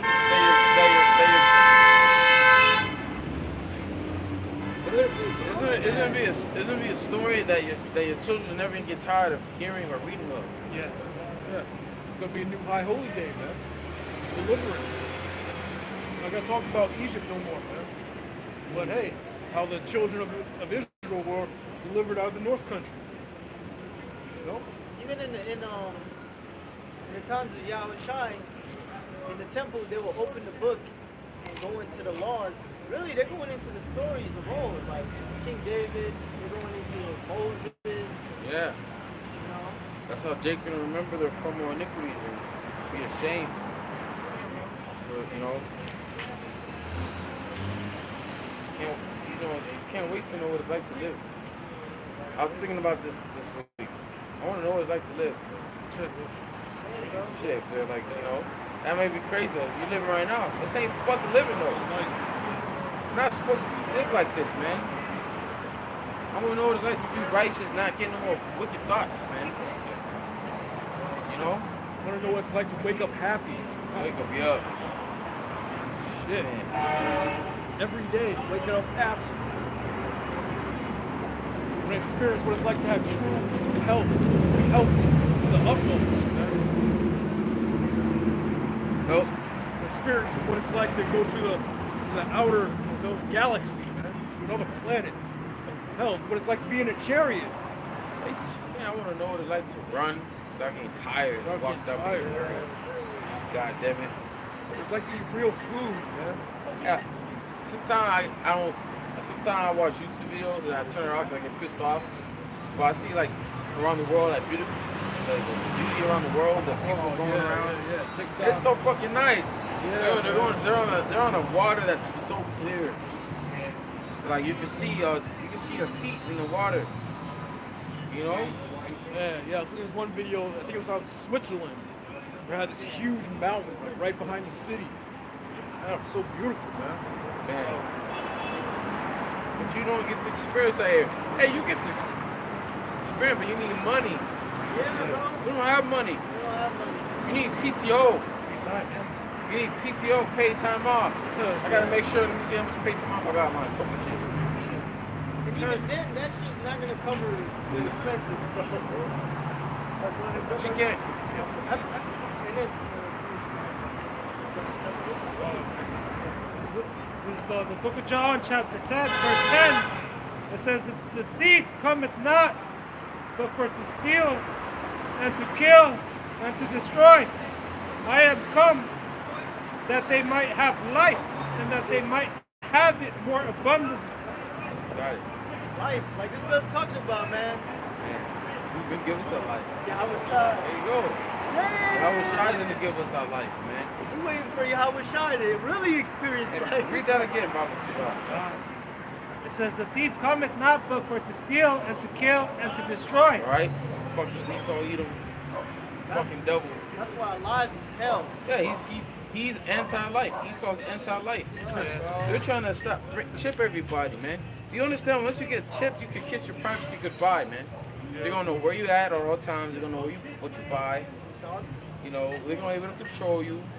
They want to tell you where you can live, what to wear, what to eat.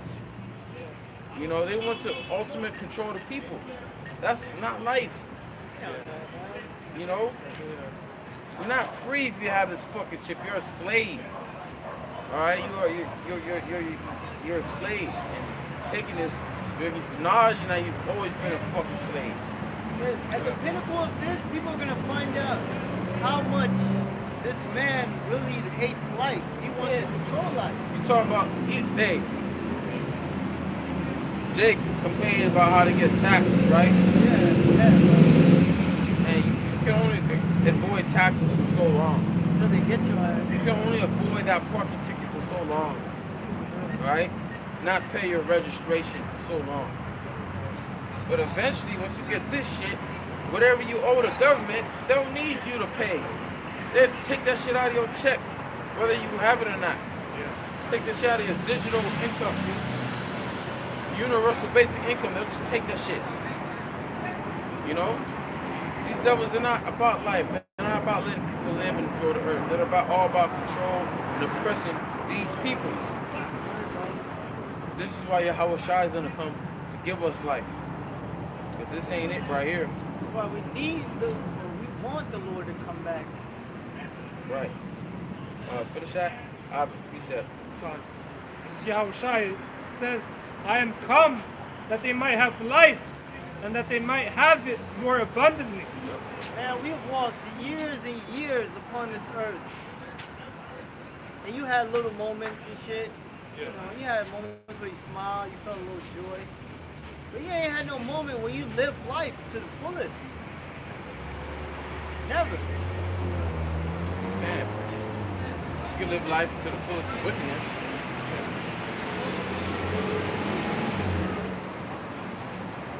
That was it. This is Psalms 149 to 1. It says, praise ye the Lord. Sing unto the Lord a new song, and praise the congregation of the saints. Let Israel rejoice in him that made him. Let the children of Zion be joyful in their king. Right, we're going to rejoice in Yahweh Hashem Yahweh Shai. You're going to be glad that you're an Israelite, man. You're going to be happy, man. That's the good news that we're teaching our people. The gospel. That you're the Israelite, man. And that Yahweh Hashem Yahweh Shai has chosen us to be his people. And that our kingdom is coming. But our people don't want to hear that. Right? The ones that's going to rejoice is the elect. Yeah. Okay? Each and every one of our people, they're going to have be of a sound mind, man, in the new body. Yep. There's going to be no disagreements, none of that shit. All right, we're all going to be in one reverence, like serving Yahweh Bashem Yahweh. So it says, let them praise his name in the dance. Because in the kingdom of heaven, we're going to be dancing. We're gonna party. We're going to party all night. We're going to be able to party and not get tired. We're going to be able to party and have no worries about going back to work the next 2 days. All right? Israelites are gonna actually get to be themselves, because like you go on the job, you go Jake's on the world, they gotta contain themselves. You got the police, you got Esau on alert, you can't even be yourself. You gotta worry about the fucking neighbors calling the cops because the loud. Nah, man, ain't gonna be. You're having a barbecue, you can't even have a barbecue, bro. You know, you want to swim in the pool and shit. Esau calling the cops, and you ain't gonna have none of that shit no more, man. Hey, because when we were in them chains, man, Esau, when they were partying, they took us out for their entertainment. Plus, we were going to do the same to them. We're going to party, we're going to praise Yahweh, bless him, Yahweh, shout, we're going to dance. Like King David, he was great dancing, he was dancing. When the Ark of the Covenant came back to his people, man. He's going harder than Michael Jackson. All right? So we're going to dance and give all praises and glory to Yahweh, bless him, Yahweh, shout, man. It's going to be like a musical, you know? But it says, let them praise his name in the dance. Let them sing praises unto him with the timbrel and harp. For the Lord taketh pleasure in his people. He will beautify the meek with salvation. Right? The Lord takes pleasure with his people, starting with the elect. And the way of our salvation is going to be magnificent, man. It's going to be amazing, all right, especially to these nations. These nations are going to see us as like it says in the straightness of our salvation. But it's going to be magnificent. It's going to be spoken of for centuries, man, of how the Lord delivered us out of this great captivity. You know, from the hand of Esau. Hey, bro, look at how Egypt, that story is one of the most famous stories. Exodus, look at the movies they made about it. Look how glorious that was, bro. Very To walk out of a land on dry, to walk on a sea on dry ground but from the enemy. The world has forgotten the mighty power that the Lord showed. So the Lord's going to have to remind them again. And this time when he reminds us, it's going to be way more magnificent, greater than what he did in Egypt. This All time right. it's getting pulled out of nuclear fire. Right. Amazing story. It says, let the saints be joyful in glory. Let them sing aloud upon their beds. Hey, are we doing that now? You're not singing aloud upon your beds. You're sitting down contemplating whether you should call in sick today or not. You know, whether you should go to work today or not. I know brothers wake up grunting and shit like, my fucking back hurt. You like, sometimes you even wake up your back hurt like, God. Shit, you just want to know what it's like to sleep. Yeah. I haven't had good sleep in a long time, man. Hey, they call that close eye, bro. You close your eye. I wake up, during my way I wake up, oh, it's 2 o'clock. 2 in the morning, I still got 2 hours of sleep. Next thing, oh shit, it's 5 a.m. Fuck, 4, I gotta wake up. Yeah, one time, I actually had good sleep. I'm like, damn, it's actually had good sleep. I woke up, looked at the, oh shit, it's 5 o'clock, I overslept. My alarm didn't wake me up. No wonder this shit didn't feel right. 'Cause I always wake up feeling like shit. You know, we're in fucking hell. But real soon that's all about to change. We're gonna wake up, good night's rest. You might have your woman or your favorite servant sing you a song, wake you up. Woo, that's what I want to wake up. You I know? want to wake up to nice some melodies. smooth shit. Like Coming to America like the whole shit. choir and shit. I'm like, Nice melody, man. Lord gonna wake you up. I mean, you're gonna wake up. You'll be crazy how much you know shot. You know? And right now we're in a fucking nightmare. Hey, even a dream is gonna be fantastic. Yeah. Hey, you might have a dream and you might be able to play it out. You know, you ain't gonna have no more wicked dreams. You're not gonna have Satan fuck with you, holding you down while you sleeping. You have no one interrupting you, man. Especially no damn alarm clock. You know? You're gonna wake up and you're gonna find every damn day you wake up, you're gonna feel a good day rest. You may stay awake for 100 years and go to bed, outside go to bed. You know? We're gonna be gods. You know, especially the first every moment of the kingdom. the first years of the kingdom, man, you're not gonna want to sleep. You're gonna, oh man. Hell no, bro. What the, bro? I want to do this. I want to do that. I want to explore this. Yeah, that was it. Wait, no, there's more. It says, let the high praises of the Most High be in their mouth and a two-edged sword in their hand, to execute vengeance upon the heathen and punishments upon the people, to bind their kings with chains and the nobles with fetters of iron, to execute upon them the judgment written. This honor have always saints. Praise ye the Lord. And you wake up, today I'm going to torture some Edomites, man. I want to oppress my slave. You know, I want to whip my slave. I'm going to leave them in the middle of an ocean, and then have Leviathan gobble them up, man. You know, they'll have Leviathan play volleyball. I'll be on one side of the ocean, be the other side. We go have the Edomites. Leviathan throw his tail, boom. Well, I didn't seek from Leviathan. And just to see Leviathan is going to be an event in itself. So, That's something to look forward to, just to see Godzilla We won't see them in this time. Yeah, you know, We don't see them in this lifetime. that's gonna be some shit. Hey, Big ass fucking Godzilla. bro, people bust the fuck Bug out, out, bro. Hey, Oh man. the scripture says man's heart failing up for fear. Yeah. And there's a lot of things that's gonna take place in that day, man. You're gonna have Godzilla, you're gonna have chariots. Oh man, what's going on? What's going on Earth? You think you're living in a sci-fi movie. But you're living in reality. There actually was a gigantic sea creature on Earth. Creature, yeah. Damn, bro. And the Big dragon serpent, man. in the ancient Breeze world, fire. in the ancient world when Jake ruled, they used to have a map of where Leviathan was spotted. So it's hey, bro, Leviathan's out there.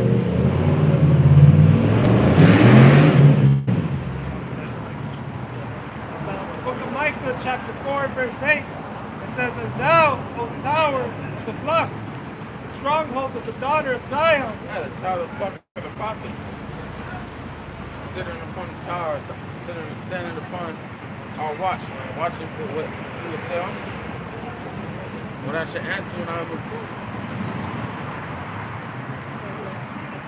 the stronghold of the daughter of Zion, and to thee shall it come, even the first dominion." And also, a stronghold is a thing that holds up.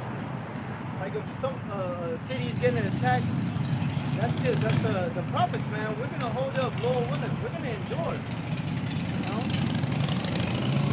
It says, "Unto thee shall it come, even the first dominion.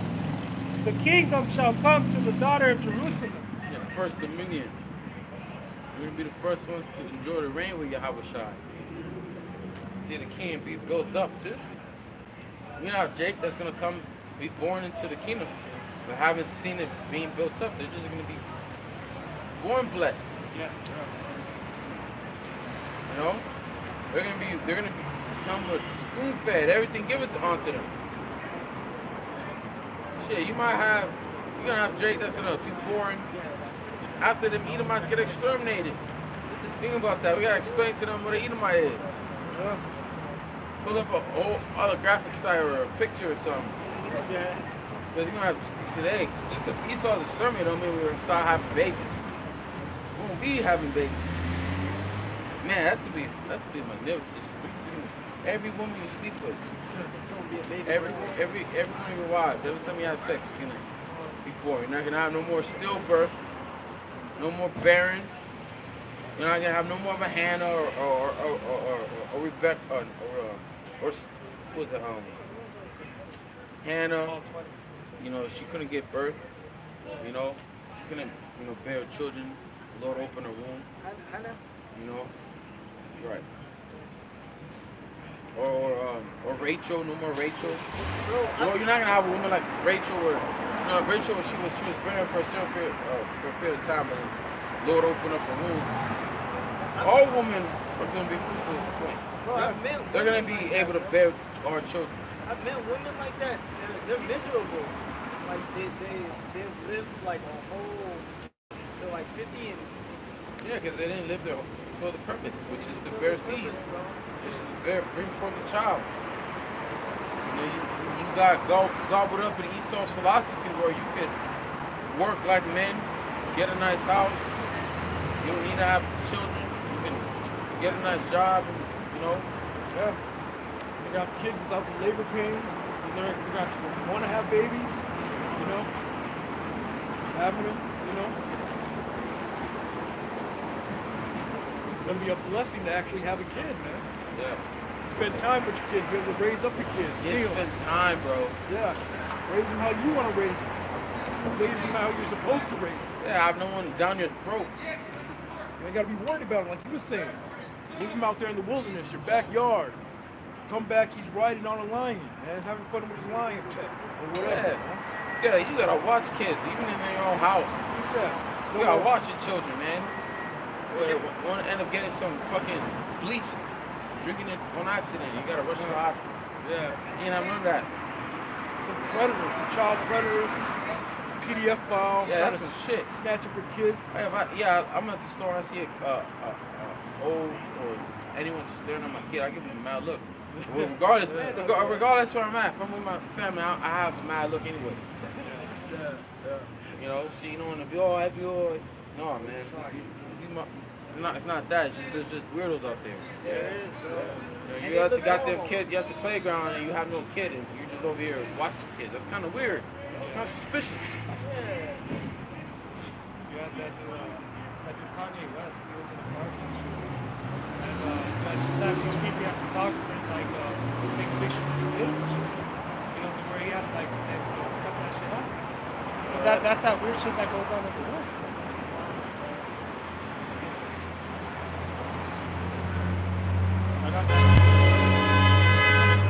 It's Revelation chapter 20, verse 6.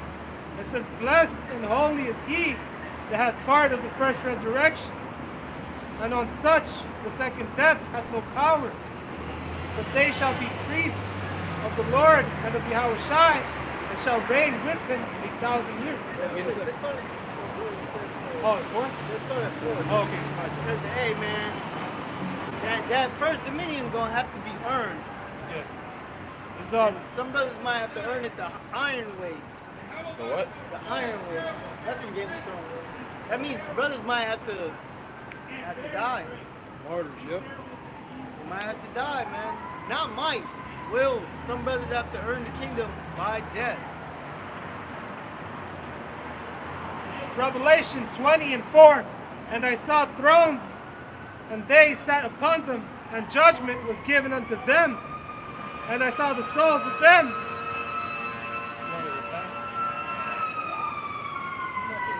It says, "I saw the souls of them." Just wait for them to pass.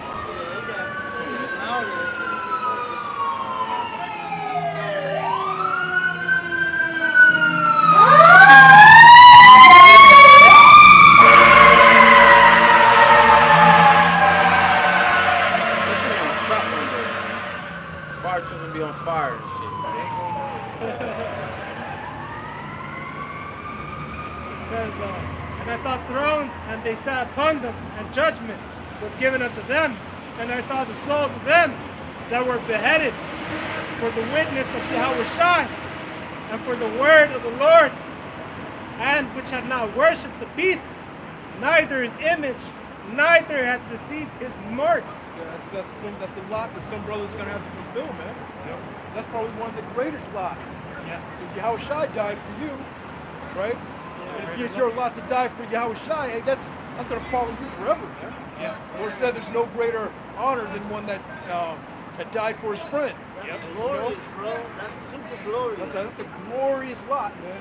That's glorious part, bro. You go back to the Lord and be like, "Hey, Lord, I strove unto the death. I lost my head for you, Lord." That's No, glorious. I lost bro. my life. Hey, bro. My whole life. Gave it. I died. I did not want to. I'm not down with this new order. I want to take this ship. You are my. Lord, the Lord is my servant. The Lord is my king.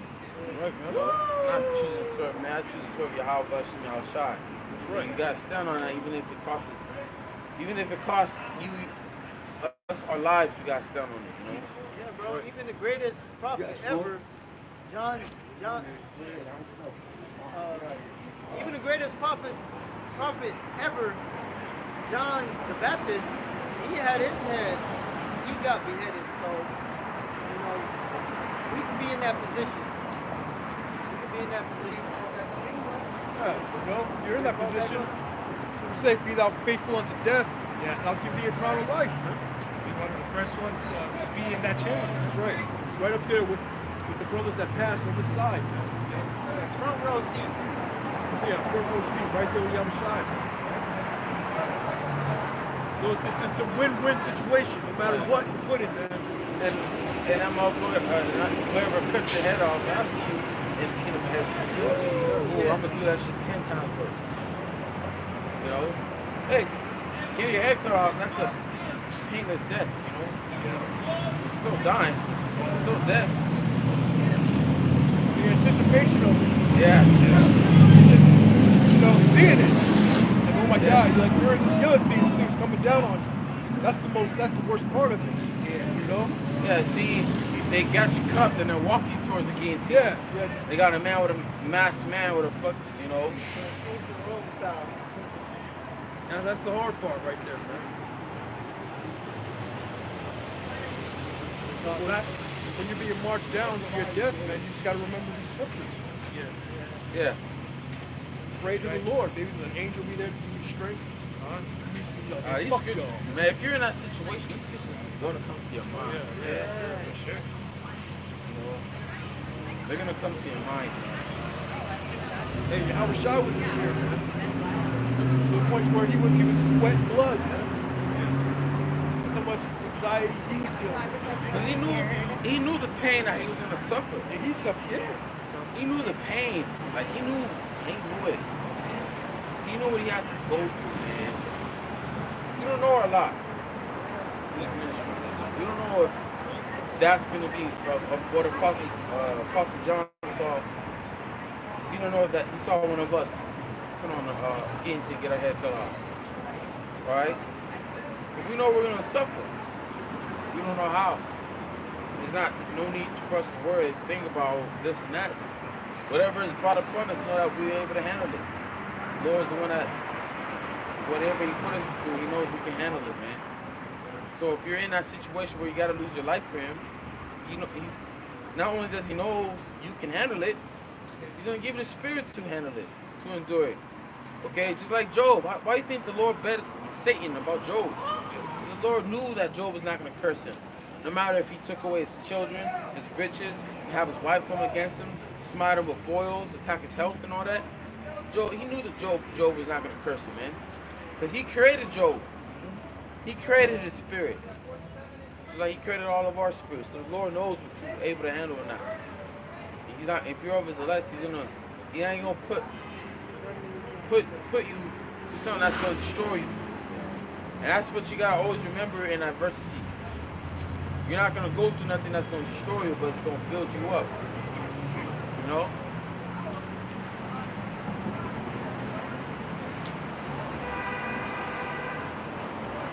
It says, I saw the souls of them that were beheaded for the witness of Yahweh Shai. They witness, like we said earlier, witness. We're here witnessing. That's right. Okay? They like report system. They call them people. The witness. The witness. Hey, did you witness this man commit a crime? Yes, I saw Esau kill everybody. He's guilty. He's guilty. Yeah. It says, Yahweh Shai, and for the word of the Lord, and which have not worshipped the beast, neither his image, neither hath received his mark upon their foreheads. Yeah, we, like the Lord said to Elijah that time, we have reserved man that's not going to bow down the knee to Baal. That's right. The Lord has men, His elect men in these times, that's not going to take the mark of the beast. That's right. That's not going to be down with this new world order, man. All right? We're gonna lose our life to prove it. You know? Because this system that Esau trying to set up is unrighteous. The Lord ain't with making everybody one world, one people, man. Go ahead. It says, had received his mark upon their foreheads or in their hands, and they lived and reigned with Yahweh Shai 1,000 years. Man, does that mean that 1,000 years that after it's over, that Gog and Magog's gonna wake up and put us in captivity again? No. This will be the first 1,000 years that the kingdom is gonna reign, that be built. We're gonna rule forever. But it's gonna take 1,000 years for the kingdom to be built up. That's right. All right, who's gonna build up our kingdom? These other nations. We saw in these other nations. Ham, Ishmael, Moab, Ammon, Japheth. They're gonna build up our kingdom. It's gonna take 1,000 years. Okay? But we're gonna, if you're of the elect, you're gonna see it be built up right, first hand. Witness. You're gonna see it. You're gonna live through Jacob's trouble. You're gonna live through World War III. You're gonna live through the nuclear destruction because you're gonna be saved. Yeah. You get to experience coming back to the earth, taking over the world, putting all these nations in subjection. You're going to experience what it's like to go through the rebels of our people that are going to still be alive around the world that don't want to bow down the knee to Yahweh Shai, so we have to put them to death. That's right. Put them in order. We're gonna experience going down to them bunkers, gathering up these fucking elites, and putting them in chains, and seeing them dig up holes for dig up these dead bodies, man. You know, I mean to bury these dead bodies. That's right. That's gonna be in the Middle East, man. You're gonna see our kingdom be built up first and foremost. You're gonna see the planet that the Lord is gonna give you personally. Yeah. You know? And you're gonna and all that, you're gonna have children being born, and you tell stories. Yeah. You're gonna tell what it's like. You may tell a story of what it's like, what you experienced here. You may tell a story of what the experience that you went through going to taking down the elites. That's right. You know? Experiencing the Ark of the Covenant. Getting the Ark of the Covenant back. That's right. That's right. Back in Revelation 20:5, it says, "But the rest of the dead live not again until those 1,000 years were finished." Yeah. What's the dead? The dead represents the other nations. Ham, Japheth, Ammon, Moab, Ishmael. I didn't say Esau because Esau ain't gonna live after 1,000 years. Including His Esau. ass is gonna be exterminated. That's right, bro. But these other nations, after they serve the 1,000-year captivity, They get their lives back. they're gonna get their land back. All right. Moab ain't gonna be in China. That's gonna be our land, right? They're gonna go back to their original land, Moab. All right. Same thing with Ammon. Because this is how we got dispersed and scattered. These other nations got dispersed and scattered as well. I think that's in Ezekiel. Get that in Ezekiel, the 25 chapter, the 25th. And then when Yahushua comes, he's going to separate the wheat from the tares. You know? So no one is confused. Oh, this Moabite is not a Moabite. This Moabite looking Jake. It's not a Moabite. It's a Jake. You know? Ezekiel 25, I think it's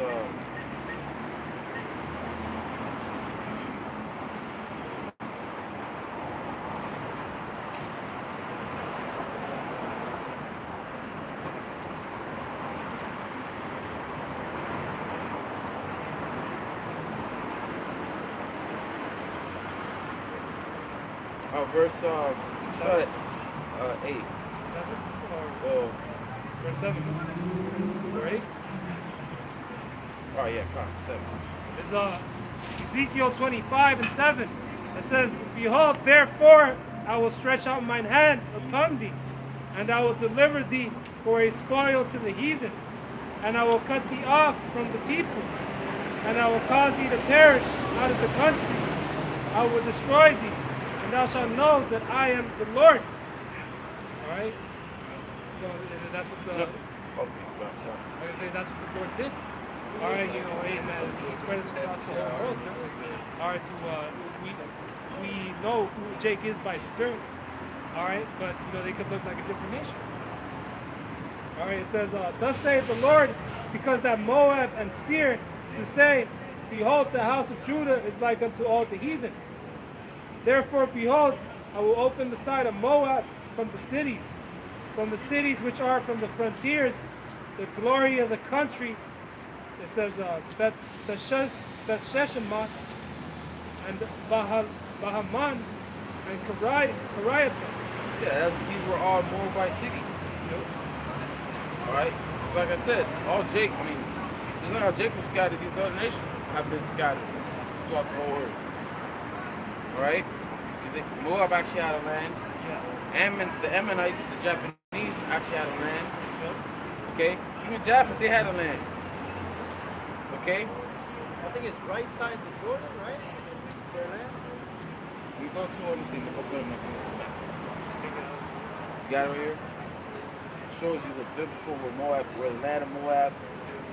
Yeah, right side the Jordan. Yeah, they're right above Edom, right next to Edom. You look at the map, you have Edom next to the salt, the Dead Sea. The right side you had Moab. Then eventually Reuben. We have Reuben, Gad, Manasseh, but on the right you have Ammon. Go look into a biblical map. That's where their original land was. So after when we in Revelation 25, Yeah. the dead live not again. After the other nations served 2,000 years of slavery, they're gonna go back into their land. That's right. Moab's gonna go back to their land. Ammon's gonna go back into their land. But what about Esau? Is he gonna go back to his land? No, because he's gonna be exterminated. But what's gonna happen to the land of Edom? You go to Amos the 9th chapter. You get that real quick? Where it says their lands could be for our possession.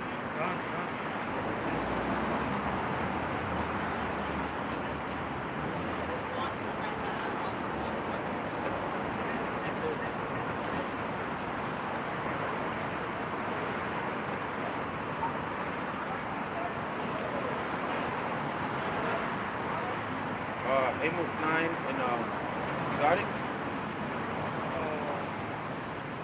Verse 12? Yeah. Yep. It's Amos 9. You want me to read above or no? Nah, you get to the point. It's Amos 9 and 12. It says that they may possess the remnant of Edom, of all the heathen which are called by my name, saith the Lord that doeth this. What we're going to possess is their land. Which is eventually going to give it, their land to be given into the tribe of Judah. Yeah. You know? There's another piece to that. Let's see if I can find it. Is there more on that? It says,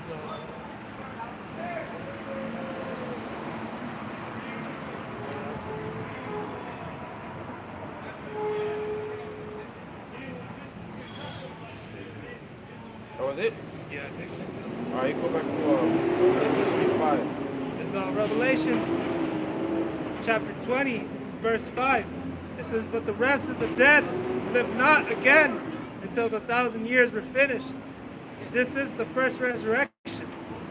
Right, the first resurrection. Yeah, because when you're a slave, you own nothing. You're a property of someone. You know? So for the 1,000 years, we're gonna rule over them. And then after the 1,000 years, they're still gonna be in subjugation to us, Yeah, we're still going to follow our laws, man. but they're not gonna be in chains. Yeah.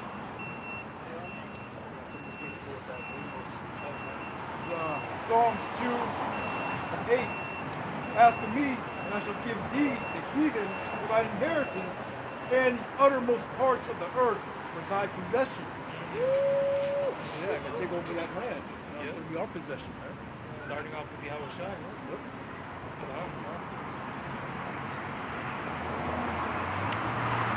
It says, verse 6, blessed and holy is he, Salakia, Revelation 20 and 6. It says, blessed and holy is he that hath part in the first resurrection. On such the second death hath no power, but they shall be priests of the Lord and of Yahweh Shai, and shall reign with him for 1,000 years. Oh, wait. I was looking. Alright. Yeah, I found what I was looking for. Salaki. Yeah, This is a precept to what Brother Lamar read in Amos the 9th chapter. When you go to Obadiah chapter 1, verse 19, it says, and they of the south shall possess the mount of Esau, and they of the plain of the Philistines. They shall possess the fields of Ephraim, and the fields of Samaria, and Benjamin shall possess Gilead. And the captivity of this host of the children of Israel shall possess that of the Canaanites, even unto Zarephath, and the captivity of Jerusalem. So, brother, we're gonna own everything, Yeah, like basically the whole Fertile Crescent. That's gonna be ours. and then when it's time for them to go back to their lands, we're gonna give them certain areas. So we give them back their land. Yeah, we leave see if I can find it. That was pretty much it. Off that part. If I can get this in Deuteronomy chapter 1.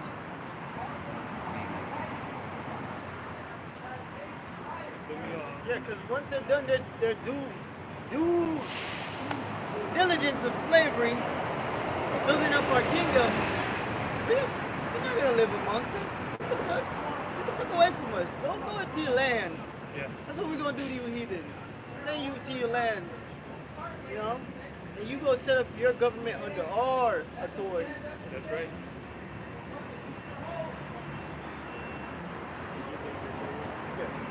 So verse 6 again, it says, "Blessed and holy is he that hath part in the first resurrection.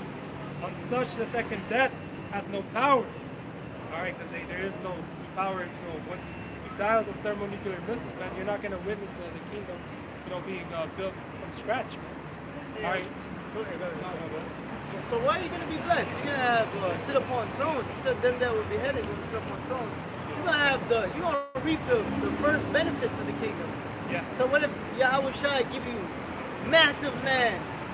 It's not going to belong to you. It's not going to belong to anybody else. You're going to be the first to inherit that land. Yeah, it's going to be for you and for your kids. Yeah, them lands might be named after you. Yeah. Now somebody else that comes into the kingdom later, they're just going to be part of it. Yeah. You know, it's not going to be given to them. You know, even though our children are going to own our things, but there's going to be levels.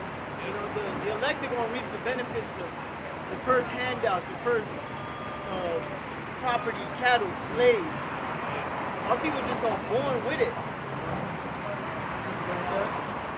This is Psalms 105, 42, where he remembered his holy promise and Abraham his servant, and he brought forth his people with joy and his chosen with gladness, and gave them the lands of the heathen, and they inherited the labor of the people, that they might preserve his statutes and keep his laws. Praise you, the Lord. What land was that? The land of the Canaanites.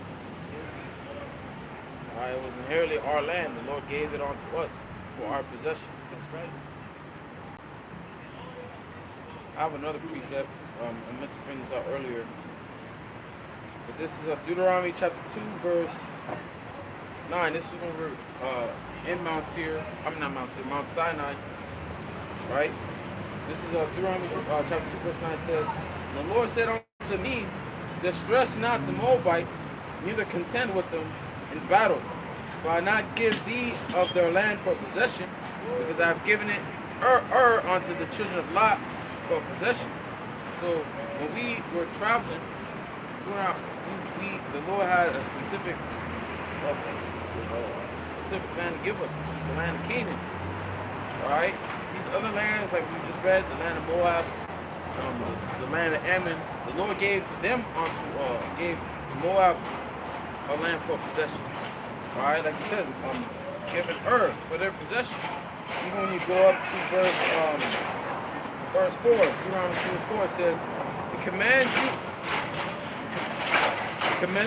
command thou the people, saying, ye are to pass through the coast of your brethren, the children of Esau, which dwell in Seir, and they shall be afraid of you. Take ye good heed unto yourselves, therefore, meddle not with them, for I will not give you of their land, no, not so much as a foot breadth, because I have given it Mount Seir unto Esau for possession.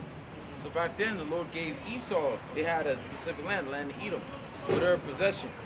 Same with the other nations. Alright? But when the kingdom of heaven is established, and 1,000 years where the kingdom has been built, like we read in Revelation 20:5, when the dead shall live again, right? The Moab, Ammon, Ham, they're gonna get their land back. Alright? The only ones that's not gonna get the land back is Esau. Alright? Because Esau's gonna get exterminated. Alright? He's not gonna get a land. Just like we read in Obadiah 1:19, Amos 9:12. Alright? That land's gonna be given unto us. Alright? Just wanted to bring it out. That's a great point, bro. Just like if someone dies in this world, they can't take the possessions to the grave. It's gotta be given to someone else. Yeah.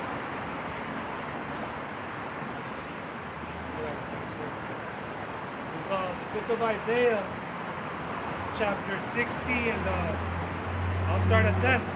It says, "And the sons of strangers shall build up thy walls, and their kings shall minister unto thee.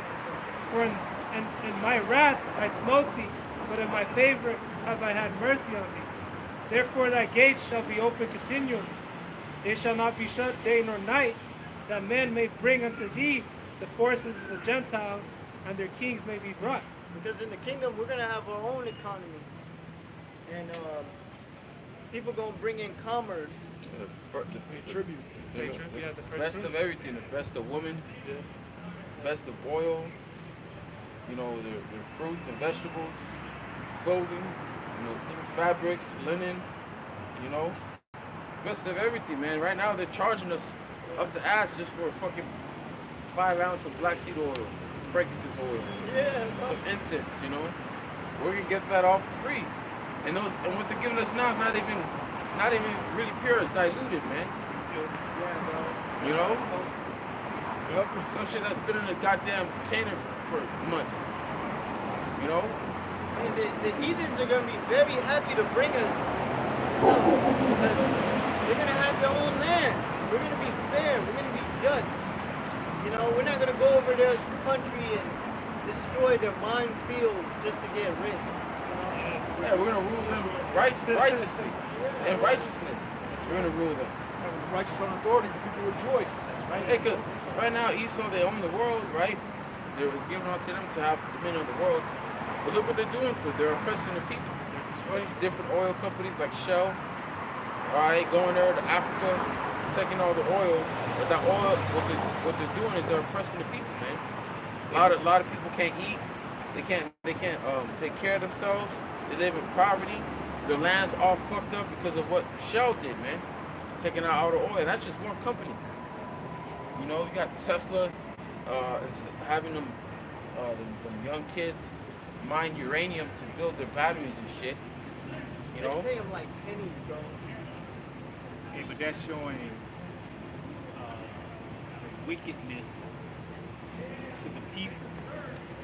So when we get an authority, they'll be able to appreciate the righteousness. They're going to appreciate it that much more because they've seen the wickedness of Esau throughout the world, throughout history. Okay? They're going to have abundance, so they're going to bless us. Yeah, but all that really belongs to us anyway. It belongs to us because the scripture says that we're going to inherit their labor. Okay? We're going to inherit their labor. Okay? They're going to work, their force is going to be for us. It's like the brother just said about the best of everything. The best of everything that they have belongs to us. They're going to create everything for us. When they see something very good, it's like the first thing going to come to their mind is, so I'm going to get this going to make us look good to them.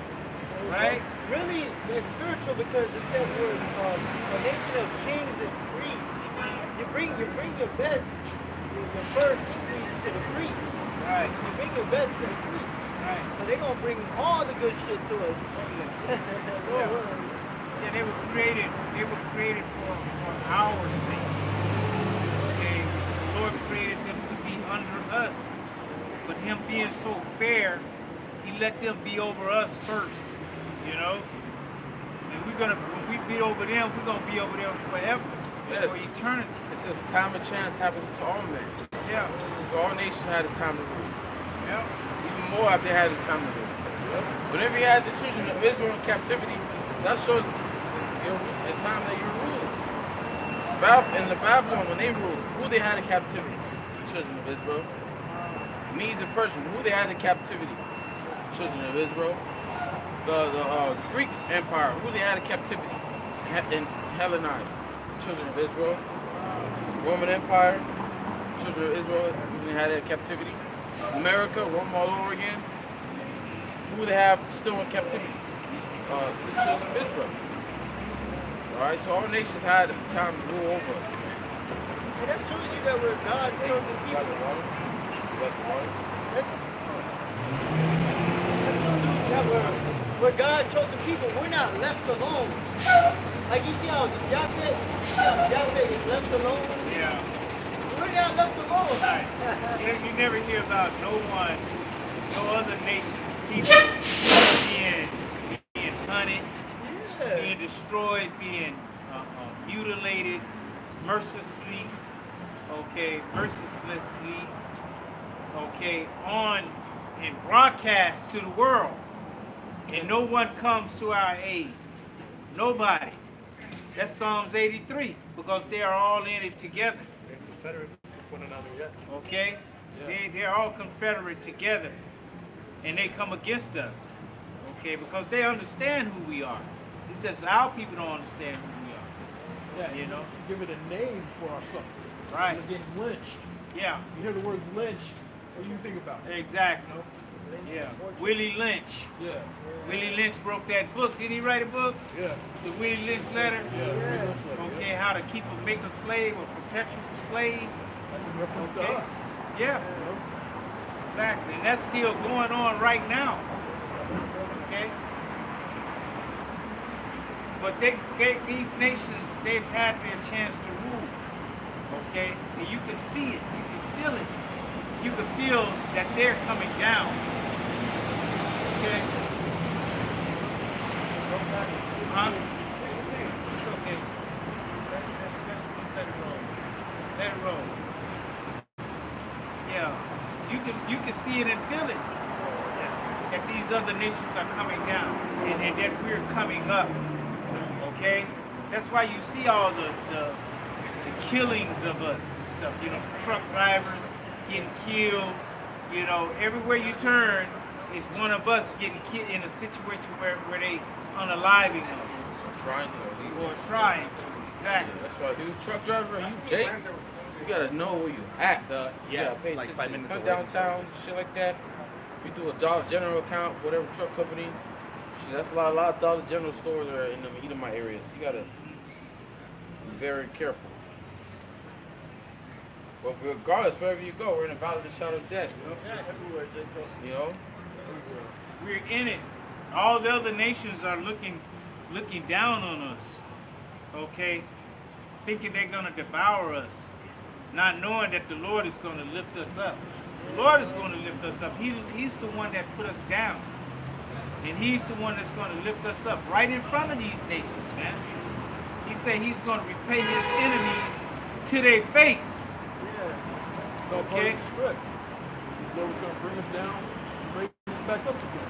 Yep. He purposely put these other nations over us so that we be justified putting them in captivity. He that leads to captivity shall go in captivity. That's all part of the script. All nations are eventually gonna go into captivity because they put us in captivity. That's fair. Fair. Fair and balanced. But the thing about our captivity of them, it's going to be eternal. Yeah. That's why the Lord put the curses on us first. So then the blessings could come later and last for eternity. Okay? And that's what you healers are basically made for anyway. You're just made to be our servants. That's what the Lord made you. That's why, you know, you look down on us. Do you know that the Lord just made you to serve me, motherfucker? Looking down on me? When the Lord made you, your people, just to serve my people? Right. They're going to look up to us, though. They're going to find it in their spirit. Their spirit, when Esau finished with them, okay, when Esau finishes with them, they're going to definitely look up at that. That scripture that brother just quoted, when the righteous are restored, people rejoice. That's going to come to pass. Okay, they're going to really rejoice. Okay, because Esau is going to put so much hell on them, trying to put the hell on us. It's going to spread to everybody, man. Okay? Jacob's trouble is going to hit everybody. Okay? I heard the apostle say that Jacob's trouble is going to be also Esau. Yeah, all nations trouble. Yeah. Whether here in America. Yeah, you either are living affairs that have gotten rich, that live in these nice areas, suburbs, you're gonna catch hell too, man. You're not gonna know what to eat. You're not gonna know what to do. When all hell breaks loose, man. You know? You should have probably listened to your auntie, your uncle that told you should leave America, make your money, get out of here.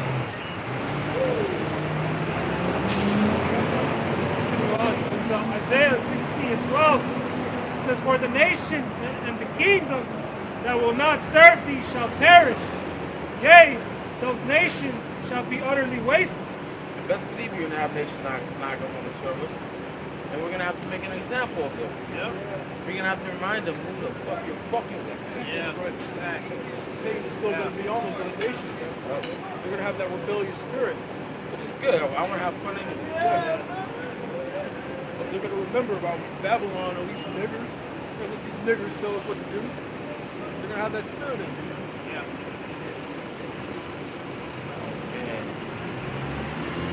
And the insult coming out of my slave's mouth, boy, I'm gonna take out that tongue slowly but painfully.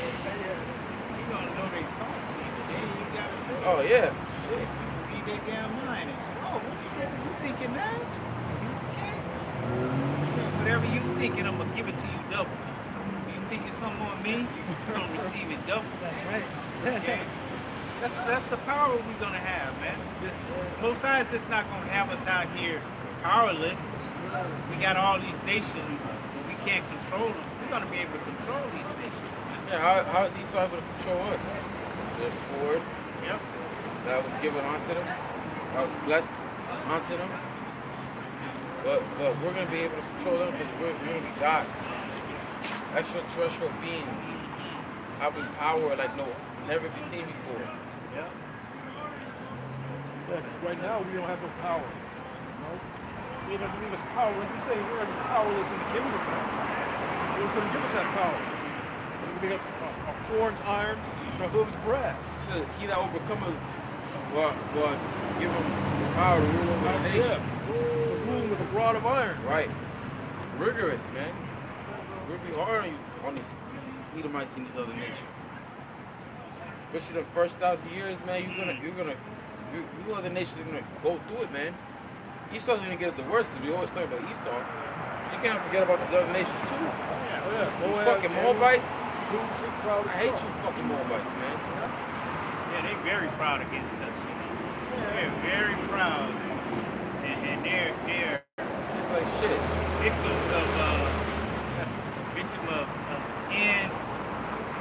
incest. Hey man, now just say it. They're incest babies. You don't know why your eyes come out like that. You're full follower. They're inbred. And you know they practice that today. You know, Yeah. to this day. To this day, that's what they do. That's part of their culture. Okay. Close family members sleep together and have children. You know. Yeah. Exactly. Wrap it up. I'm thinking of, this is the glory of Lebanon shall come unto thee, the fir tree, the pine tree, and the box together to beautify the place of my sanctuary. And I will make thee the place of my feet glorious. This ending off, it says, the sons also of them that afflicted thee shall come bending unto thee, and all they that despise thee shall bow themselves down at the soles of thy feet. The nation that despise you. These humans that hate us, they're going to bow down to us, man. Yeah. The elect, that is, man. This is That's right. Yeah, that means they're gonna submit to our rule. Oh yeah. That's when we're gonna be blessed, man. All right, when these heathens are bowing down.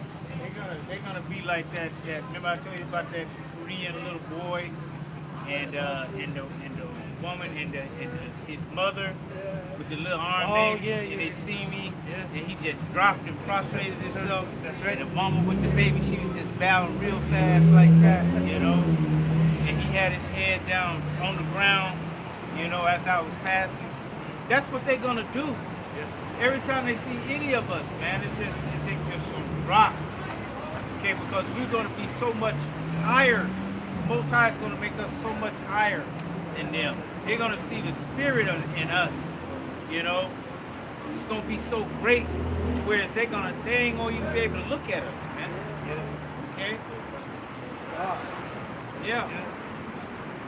It says, all they that despise thee shall bow themselves down at the soles of thy feet, and they shall call thee the city of the Lord, Yahweh Bashem Yahushai, the Zion of the Holy One of Israel. Yeah, no more being called blacks, Mexicans. again, Hispanic. Dash. Rakata Yahweh. Rakata Yahweh. Dash. Rakata Yahweh. Rakata Yahweh. Rakata Yahushai. Rakata Yahushai. Rakata Yahweh. Rakata Yahweh. Rakata Yahushai. Rakata Rakata Yahweh. Rakata Yahweh. Rakata Yahushai. Rakata Yahushai. Shalom.